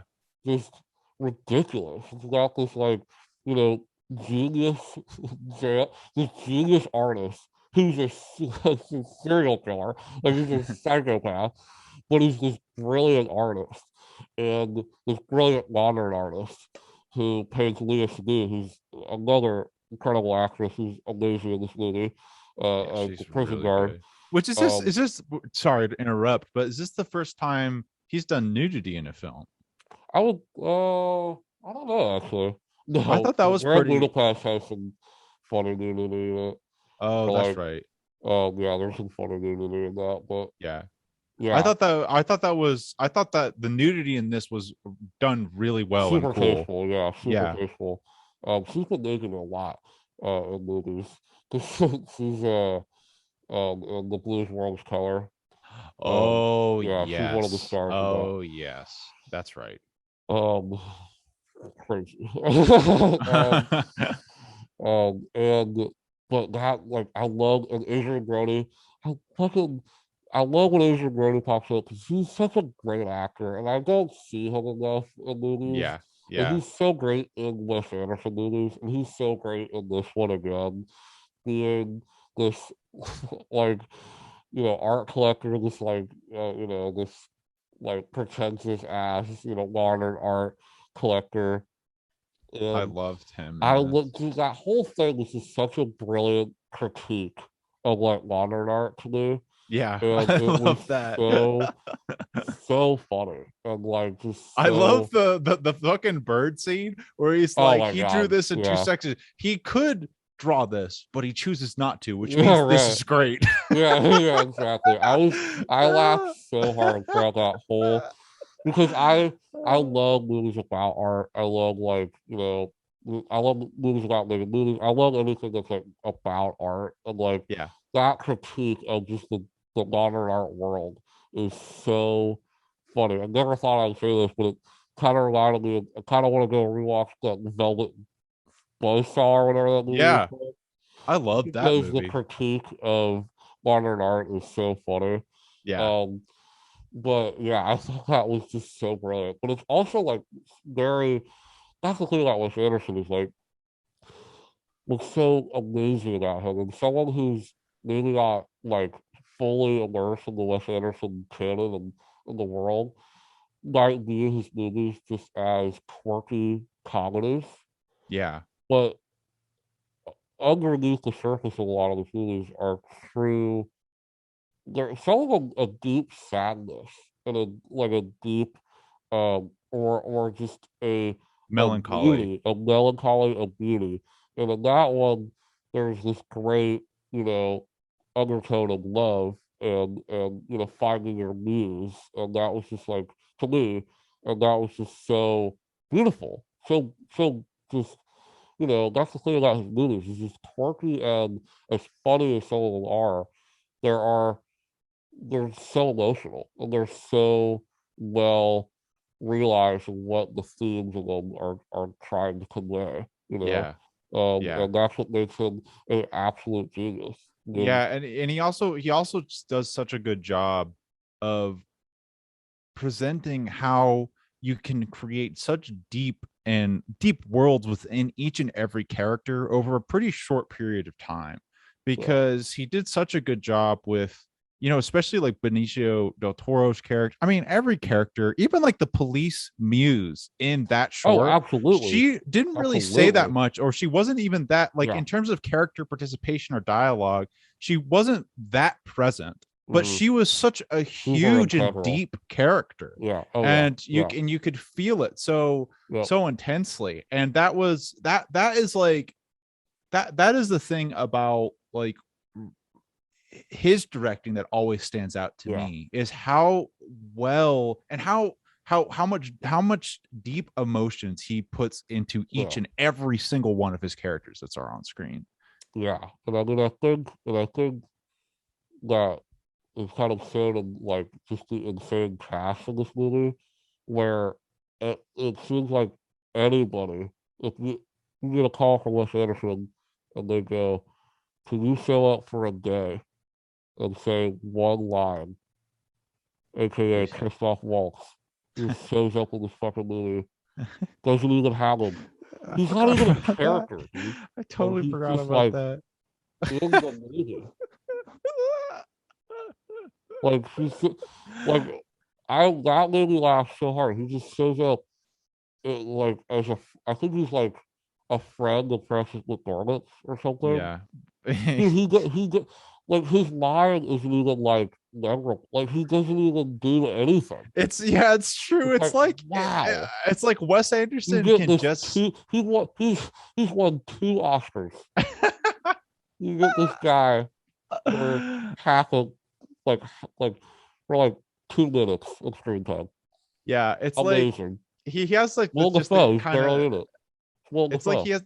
he has the kind of status where he can just make Yeah. side characters that are relevant but don't have many The lines, like, cast just is be super absurd. famous people. Yeah, the Yeah. cast is absolutely absurd. Like it's Elizabeth Moss is one of the journalists, and she doesn't even like she has like 4 lines in the Yeah. movie. Like it's like, dude, she's a huge actress. Like she's in like one of the biggest shows, like talk about shows, like The Handmaid's Tale. Yeah. Like Yeah, she's right. in the movie for four. She's literally like 5 lines. Yeah. It's Yeah. incredible. Like he's just one of those guys. But I think to that point, because he takes so much care with like each character, and his movies are so incredible that he can just call anybody and they will Yeah. do his movies. Anybody. Like And you know, the other exceptional thing, I think, even to a degree, like with Christoph Waltz character, I would make the argument that Wes Anderson would even know that that small character, that he would want that actor to perform that well, that's character because of yeah, some exactly, small reason that he exactly, has for right, that. exactly, It's not just yeah, like, I want this big name actor to be like the bartender. It's just like, no, exactly. I want this bartender to have this quirk that only this actor can do. That's something that like I think is so amazing about like his cast. 'Cause this isn't the first time that like oh Wilson and Grand Budapest will just show up. You know, Yeah. he's in like a scene. You know, Jason Schwartzman. You know, who just shows Yeah. up in a lot of his movies for like a minute. Does he show up in this? He's got to. He's got to. Yeah. Who? Like, Jason Jason Schwartzman? Schwartzman. I Yeah, he's the artist. He is. okay. There's that hilarious scene where he's Oh drawing the yes, turkey and Bill Murray yes, like, yes. Yeah, yeah, yeah. Yeah. Yeah, so like, and forgot what I was gonna say. But shit. so well, yeah, no, I remember. So what I was saying was like he avoids the cameo, Yeah. Yeah. where that Christoph Waltz thing could easily turn into a cameo where it's like, hey, like a cameo is like, hey, I'm here, I'm Christoph Waltz, like it's like I don't know, it's a David Hasselhoff showing up in Baywatch. Yeah. That's a cameo. Yeah. That's like you're making you're acknowledging that this actor is in the movie. It's like Yeah. kind of a small breaking of the fourth wall. He avoids that kind of brilliantly. Because Yeah. when someone like Bill Murray, like a giant fucking act, like one of the most famous actors in the world, Bill Murray, shows up in your movie and it's not jarring, that's a feat. When Bill Murray can Yeah. just show up and he's not there for a joke. He's playing a character. He's just there. He's a small character. You know, that's Yeah. incredibly impressive. Yeah. Yeah. That's a really, really, really good point about um someone being capable of handling star power like that. And I think that's one of the reasons why I love Steve Zissou so much, is Yeah, because he's really able to use Bill Murray for his acting one of the best, capabilities, one of the and best Bill not Murray performances. just him being Bill Murray like in Osmosis Jones, where they're just like, just God, please, just Bill Murray, just stand there and be Space Bill Jam, Murray, which for the is love of great. God. You know, Yeah. But Bill Murray in Space Jam was excellent. It was Bill Murray. yeah. Yeah, Yeah. So exactly.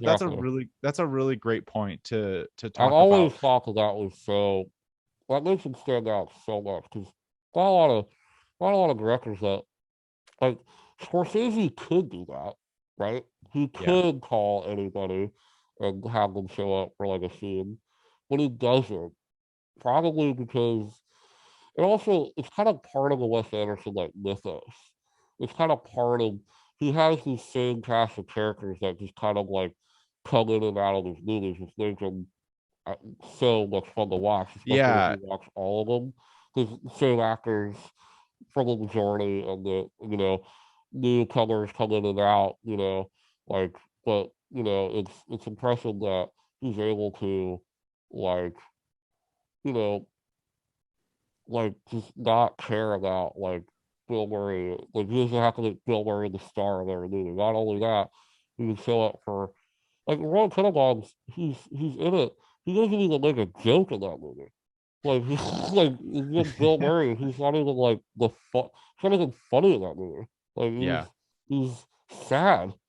Yeah. His wife is leaving him. Like Yeah. I mean, it's not even like nothing funny about it. Like Yeah. so that's super impressive. Yeah. And that's the kind of talking about like the Bruce type of Willis director. in Moonrise Kingdom, like totally Oh subverting yeah. Oh what yeah, Bruce yeah. Willis does. In a And fantastic way. Yeah. And I think Wes Anderson has this attention to preserving the world of the story in a way that a lot of directors I don't quite see. It's kind of Yeah. like an attention to the world of the story like an animator or an animated director would have, Yeah. because like a director, he just seems so tied, so intimately tied to the creation Yeah. of the look and style and like art design and set design of the whole thing. Totally. But he um also, has worked with, he has a series of collaborators. Like, I think he's worked with the same cinematographer a bunch of times, the same, yeah, art director. And he definitely has built over the years a team of people that understand his style, understand the way that he yeah, works. they're like on the such the same Yeah, wavelength. They're he's like, just created, he just has a dream team at this point that yeah. he's able to, he probably, I mean, I read, well, I didn't read, but I attended a Willem Dafoe masterclass at my sister's school Oh, over Zoom. oh yeah, And so somebody asked him um, about working with Wes Anderson. yeah, And he told the story that kind of blew my mind. He told the story of how when, because uh, Wes approached him to be in Grand Budapest, and with it, he brought like this book that he had the whole movie like animated. So he had like a whole movie. like storyboards. Well, that he differed from that. He was like, they weren't just storyboards. It was really detailed, like just way more detailed storyboards. It was like reading. It was like reading a storybook, like reading like a picture book or Yeah, something. yeah, And but that, like, just hearing that story, I was like, dude, this guy, it's just the attention to detail that he has yeah, to, and he's found people that I think are able to interpret his drawings and these sets that he wants to create and these shots. Because his movies are not like, not that there's anything wrong with this, obviously, but each one of his shots is constructed. It's not like, it really does seem like that he has worked on each shot in a storyboard for like days. Just the amount of detail that is in like every shot. And yeah, it's not like they show up on the set, which is how most movies are made. So I'm not saying that this is the right way to do things, but like you show up on set and the cinematographer kind of, makes it work on the day with a, storyboard, with a kind of rough idea of what the yeah, storyboard is. With him, it's like, no, I want this little press box that just says press on it, and in the middle of the street that doesn't seem like it wouldn't work at all. Like, why would there be a little press box in the middle of the street? Because it's yeah, my world, bitch. This is my whole, yeah, dollhouse, if you will. That, like, and that just makes him stand out so much because he's willing to do that. He's willing to work his fucking ass off to create, to make every shot just immaculate. Like, yeah, you could pause in this yeah. particular It's movie. so You true could with his pause films. any one of his frames and just be like, just look at it for a while because it's incredible the amount of detail that he puts in his movies. Yeah, it's kind of like he's mastered the process of sequential storytelling. Like he knows how the Yeah. editing works already. It's like I know how this is going to edit. Like I know It's how it's well, going. Let's make every it's single it's a frame a master it's a painting. master in that, but it's also a master in like staging Oh because yeah, dude. how like he is able His to, staging is so nuts. it's and I think like he has a background in like stage plays, and that like really does show in his It movies does. Yeah. of Yeah. just how detailed his sets are and how a lot of them do feel like they could be on stage. I mean, a lot of his films, this film, First Dispatch, has a whole sequence that is a stage play, you know. Yeah. Um, and one of the oddest scenes in the movie, in my opinion, um, but uh, like, and even in Rushmore, they kind of touch on, the main character of that movie puts on this goddamn hilarious, elaborate, stage plays. So he's Yeah. obviously shown, oh, and a Moonrise Kingdom, there's he's shown admiration for, Yeah. Yeah. stage plays, um and just that amazing set design and prop placement, and he just he just does things that not many people can do, Yeah. or are willing to do, Yeah. And because it's so particular his style too. Like, you can't really replicate what he's doing. There's so many times where you'll see, and especially like in film school, where you see someone make a film and it's obviously Wes Anderson inspired, right? It's like, and he's just, his style is so distinct that, it's you can't replicate it. You can try to replicate it, but you're just gonna easily be like, it's Wes Anderson, you know. yeah. Yeah. I think so. That makes me, I think I feel a little obligated to sort of bring up this criticism, although I really dislike this criticism. Of his But movies?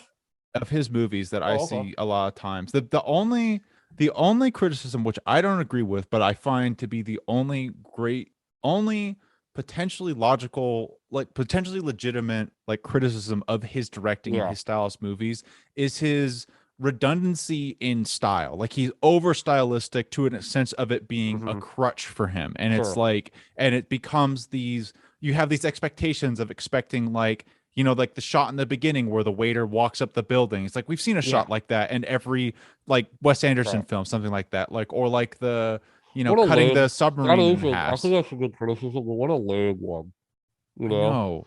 Because it's like That's exactly how I feel. it's like yeah, he has he's the same filmmaker. He's made the same film. He's gonna have like similar shots. He's gonna have like, because of his style is so, um like, there's only so much you can do with his particular style of framing a shot, that yeah, Yeah. there's gonna be a lot of shots that feel similarly.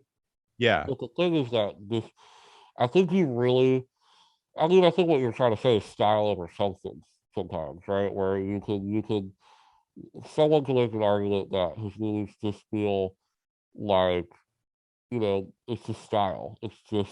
But what I was trying to make earlier is that I really think that that is so inaccurate. Like, if you're really watching the movies and looking at the stories and how they're constructed and how they're made, I have a hard time even bringing up the notion that it is style over substance. Yeah. With Tarantino, sometimes I can say that. Sometimes I can be like, yeah, sometimes this was just flashy to be flashy. And that's cool. That's cool sometimes. But like with Anderson, I Yeah. really don't feel that way. I feel like Yeah. his movies just, also, like, I'd rather want that.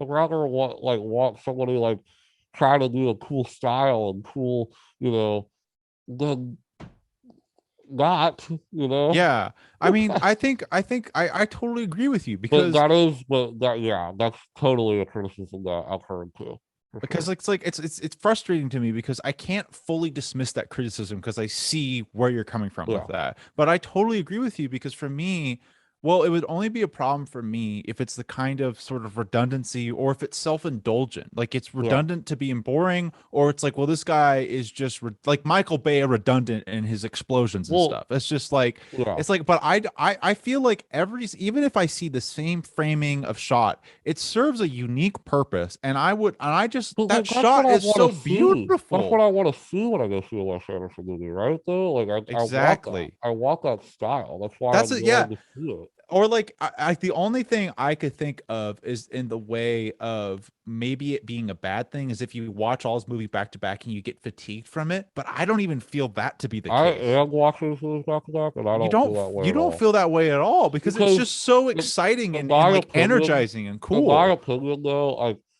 as much as I do maybe agree with that a little bit, I still think that he is innovating. Like, Yeah. within each film, like, Like this movie has things in it that I've never seen a movie before, like animation, like a whole animated yeah, sequence. yeah, dude, that took my breath away. I was blown away by that. What I love about that too is like so unnecessary, but it was so cool, you know? Yeah. Like it was just like why like it's I mean I guess it's cool if you look at it as like, you know, it was like the comic or the animated section Yeah. of the newspaper, you know. Yeah. So it works in that way. But at the same time it was just like, yeah, this is awesome. Why not? Let's put an animated sequence in it, Let's just you switch know? here. Yeah. And a hilarious one by the way when that whole chase scene with like the guy like there's that great little moment where the dude like what does he do? He like fall he like It's the goes wrestlers on the he's yeah. on the Yeah, front. he's on top of the car. He falls off of the car, and then the car comes back, and he jumps back on the car Oh my in the sand. god. Yeah, super Oh, funny. it's so funny. It's so funny. But like that was such a cool moment because it allowed him to like do because a lot of his movies do have like a cartoonish aspect to them. Yeah. To like that quirky, you know, like Yeah. Grand Budapest, like the fucking ski scene is like the funniest shit ever, man. When Yeah. they're going off like ramps and shit, and, like you know, it's he has that like cartoonish aspect to him, and so Yeah. it's cool to finally see him like and he's made two animated movies, but it's cool to see him like go all in, like go like Yeah. animated with it, make it like a And it Looney worked, Tunes kind of and thing. I Yeah, thought that worked so yeah, fantastically. totally. But yes, I agree. I think, and the other thing, like the last thing I always think about that criticism, which is maybe the best way to dismiss it, is like, what would you rather him do? Well, that's what I'm saying. Like, what would you prefer? You want him to do not that? You want That's what I'm him saying. You to, don't want him to do him, like do his yeah, style. I mean, I don't understand. Don't watch his movies. You don't want to see his style. And I understand, like, well, you can make that argument with any filmmaker. yeah. Oh shit, a close up again. Dude, I've seen this a million Well, not times. only that, like, you can, like, I mean, honestly, man, like, I think those people are fucking sticks, man. You Yeah. know, if you're criticizing, like, shit like that, where it's like, I could make an argument that, like, yeah, a lot of Scorsese narratives are similar. You know, a lot of them deal with there's a lot of his movies that deal with people of faith and Yeah. questioning their faith, Or but gangsters. or gangsters. But guess what? That's what he does. That's a Martin Scorsese movie. Yeah. Go watch another fucking movie. You Yeah. know? Like if you're like it's a gangster movie directed by Martin Scorsese. And it's not just made that, you know, Yeah. also, but he's made tons of different movies. But like that's just what the filmmaker is. He's not gonna like.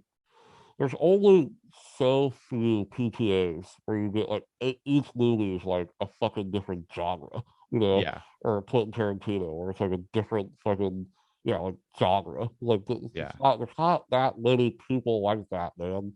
Like Yeah. there's only one person, and you can like they're gonna do them. They're gonna do the Uh, way that they like making movies. and You know? I think the biggest, like, It's what such a that, nitpick.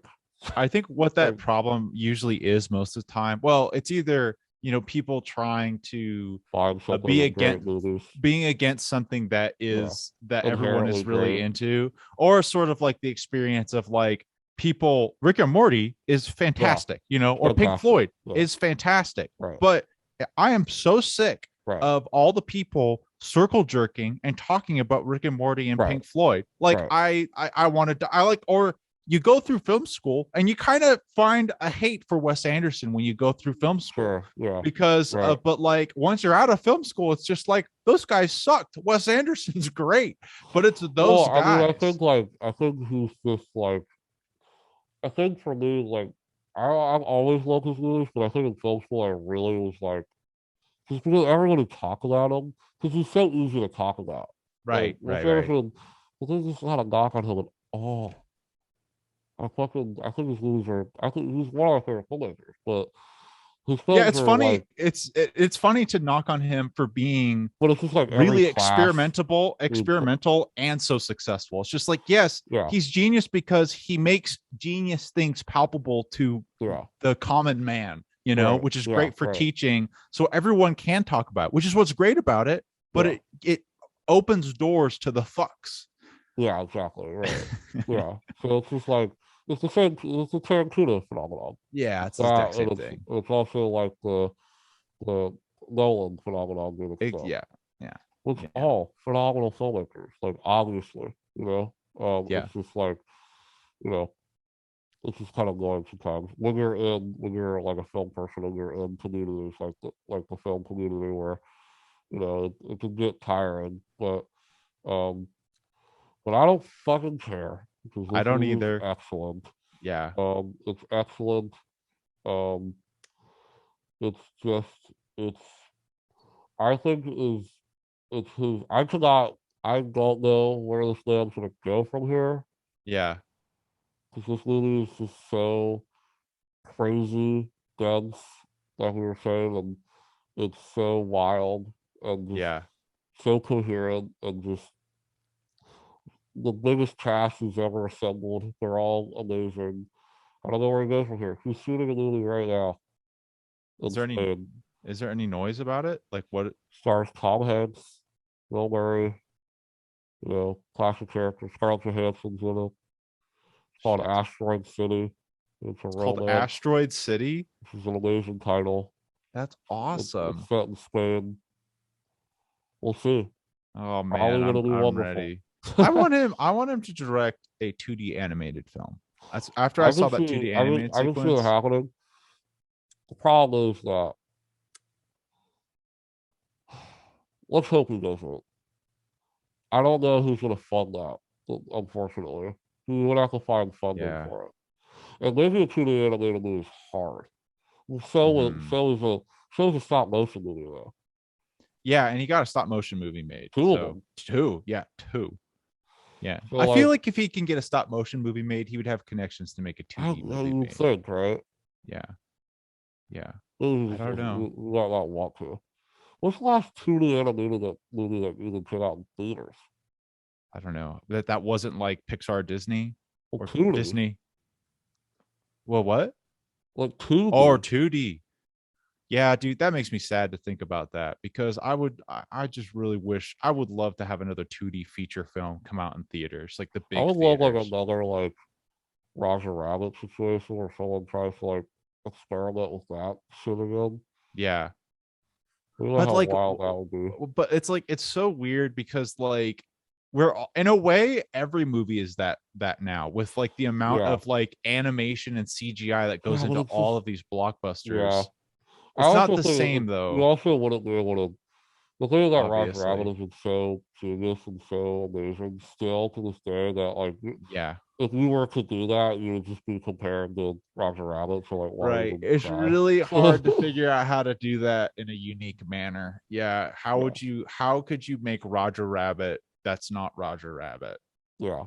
I don't No, know. it's almost impossible. I'm excited. I like the idea of what Wes Anderson did in The French Dispatch a lot of blending Yeah, 2D animation and just animation in I've general seen that. with live action. I want to We see did that that with more. Venom too. Oh yeah, that's right. I honestly I liked that. I did like it. Yeah, I it was a little it was boring and stale in terms of story, but yeah, I liked the yeah. style. It's cool. We did that. There's a Bronson. There's a cool animated sequence in that. Oh But dude, when he there starts is? drawing, there's this cool like Oh animation yeah. in that. Oh, that was really cool. Um, yeah, I mean, we've definitely done that before. Yeah. I Um, want to see it more. I would love, dude. That made me. I was just. It's I funny just that you like brought I that like up. combinations of like just different styles of movies in one movie. I Like do too. just like a movie like switching to a 3D animated movie in the middle of it. Yeah, I want to see shit like that, you know, yeah, and make it work. You know yeah. how crazy that would be. I like it. I like it too. My favorite thing is when they're able to like again, why I like French Dispatch so much is it's not so much where like the switch the animated it's this is also good. I also like this where they switch to like a different medium based on like a writerly or story-based beat, you know, like Yeah, for right. a Yeah, of flashback course. or something. Yeah, Like I love that that works, but I really like it in how like Wes Anderson just makes it work like within a cut. Like he'll yeah, just cut to it and it's right. just like we're just in this now I and know. Yeah, I know. it's Like I like the that. the stop Because, motion yeah. scenes in Brand Budapest, you know, like there's like those little Oh yeah. figurines and Right, stuff right. at the beginning, or Yeah. like almost like the opening shot of the French Dispatch. I don't know this for certain, but that looked like a little like model to I me think it was, almost. yeah. And I thought The that's like last that thing I looks great. saw, the last like crazy thing, like a stop motion like this with live action was like this movie called Bookfart that came out like Oh yeah, 2 or 3 years ago. There's this amazing sequence, like amazing sequence, where the girls take I have to watch that. shrooms. You would hate it. Don't watch it. Oh. Um, you would like you would. I don't think you'd get like 5 minutes into it. Too cringe. Yeah. It's a high school comedy.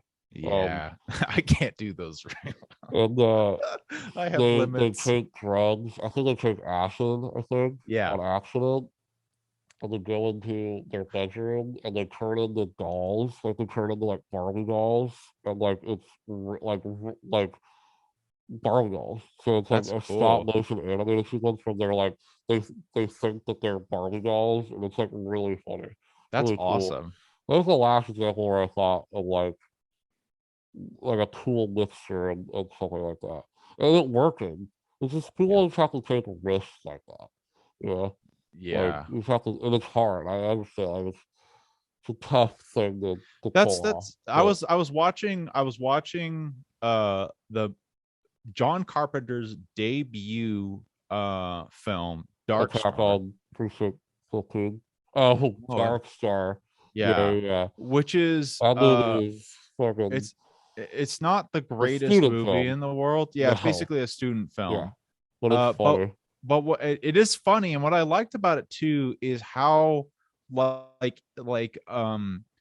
like put together the Yeah. special effects are. That's one Yeah. of the things I Right. like about these Well, old movies. who's one of the pigs with that, you know? Yeah, and it was also Dan O'Bannon, right? Like the Oh, guy was it? who like Yeah, this he helped write it and did and managed all the yeah, special effects stuff, and he's kind of like really innovative. But my point with that is that I really what I like about old special effects in like 70s and 80s films is how you can see, which yeah, it yeah arguably takes you out of the immersion of it, but I like being able to see all the different mediums that they had, like or yeah, like Star Wars is another fantastic yeah. example, like miniatures and Mm-hmm. this and that, and they combine it all together, and you can see that they all sort of look different, but the magic to me is how you can still get the whole world from all these different pieces coming together, Exactly. and that's something that is still done in movies today, but it's way more seamless, and to a Mm-hmm. degree um like losing some of the to me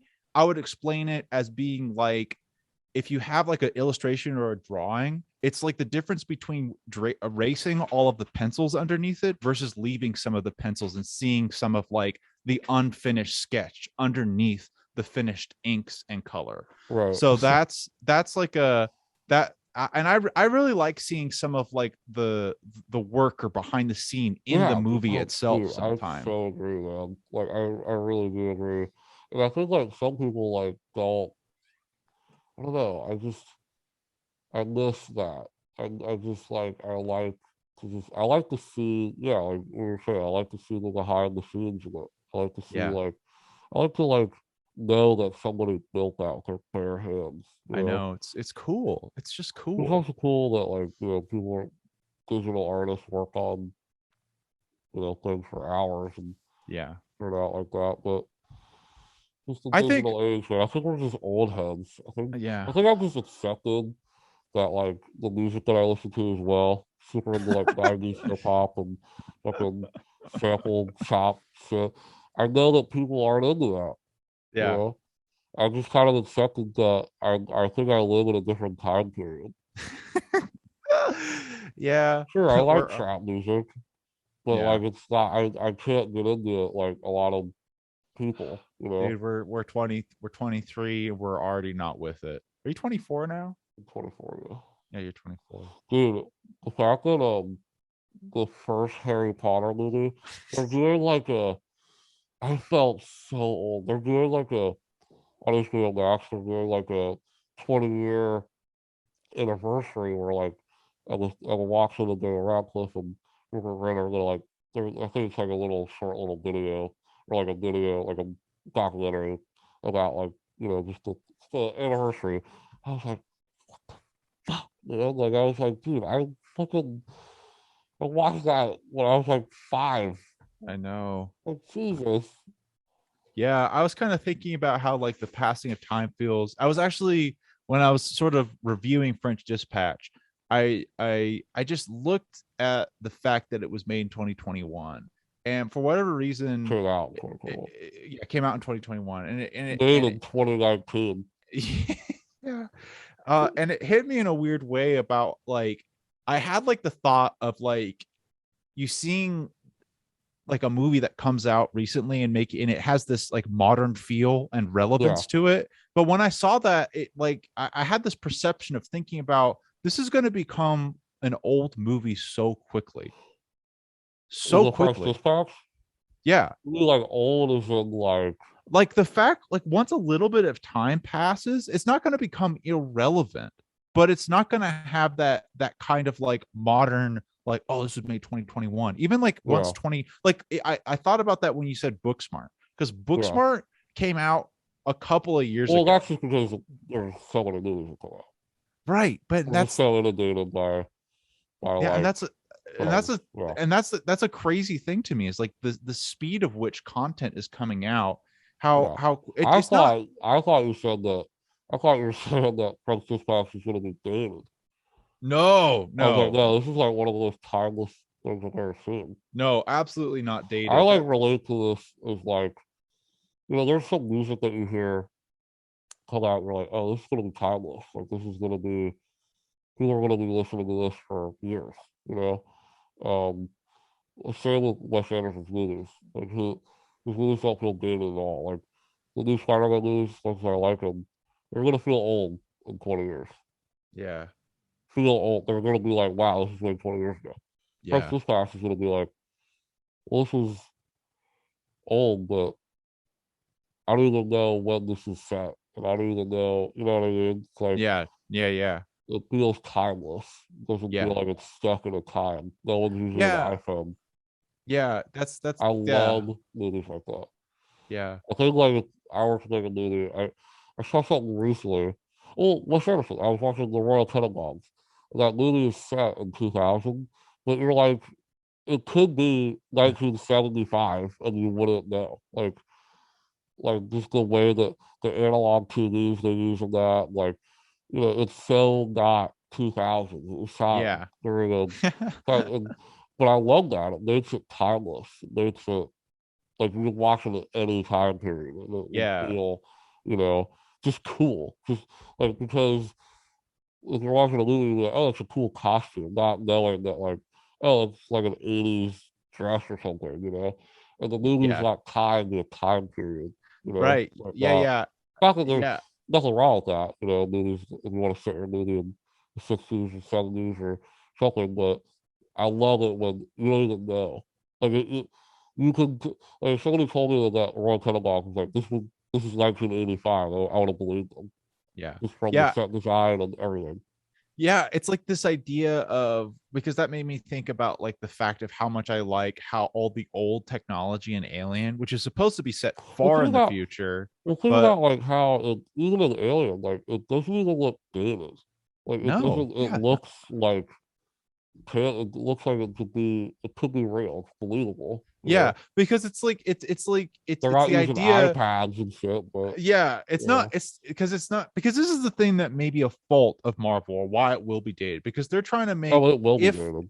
if superheroes were real in our world and Yeah, our reality and it kind of doing that version as opposed to the idea of like Wes Anderson or Alien. It's like this is the future in this world, which is not exactly. our Yeah, world. right. And that will always be true for that world, Yeah, no matter like how the world changes, like our world yeah, changes. exactly, exactly. So that's just super important. But like also, yeah, there's just so many movies that I love that you can just be like, Punch Drunk Love. You're like, is this 95? I don't even Yeah. know. Yeah, I love that. It just makes it so much better. I When agree. characters use like a payphone where like cell phones are around, you know? Yeah. There's a movie recently I saw where characters like goes to a payphone and it's set like 19 it's set like 2020 or something. Yeah. Well, that was It's like is that I'm thinking that made me think of Squid Game and how there's a payphone in that, but that might not be oh what you're yeah, thinking. Yeah. exactly that. Yeah. Exactly that. Yeah, I But like that that. You know? But I they like it also use too. digital phones and shit like that though. But Yeah. Yeah. that's definitely good. There's a line, you know, but all right, dog. That was a good one. I think we talked about everything. We talked Everything about imaginable.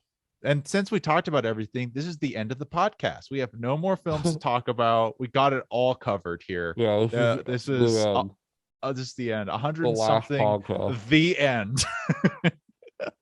We end it with Wes Anderson. Yeah, this is Oh, the we are last gonna one. we are gonna rank what all Yeah, his we films are. after that, but then it's gonna be the end. So this is the Yeah. this is the It'll be the last penultimate end. podcast.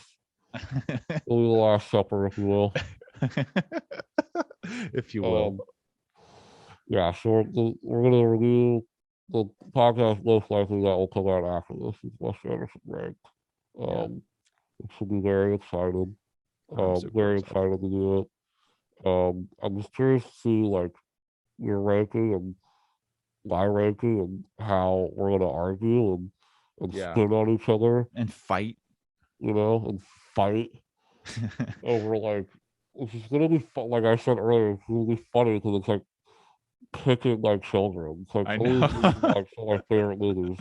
It's gonna be like picking like you know, I'm gonna force myself to put it in like a strict like 1, 2, 3, 4, 5, 6 like strict yeah, like lines like that because I could pretty easily generalize them into like my favorites and yeah, like the right, ones I like or like a lot right, and exactly, into yeah, tiers, but I'm gonna right, try to make a list, like a yeah, hard list. yeah. That's good. It's more fun that way. Yeah, And then we'll argue, and, you know, it'll be so fun. a Or grand old agree, time. who knows? Yeah, What if we have the exact same ranking? that'd be wild. I already know that's not gonna happen It's not though. gonna happen. It's not gonna happen. All right, everybody. Thank you guys for listening. We will see you, or you'll hear us, or You'll see hear us us. You can do both. in the next one. All right, bye bye. Bye.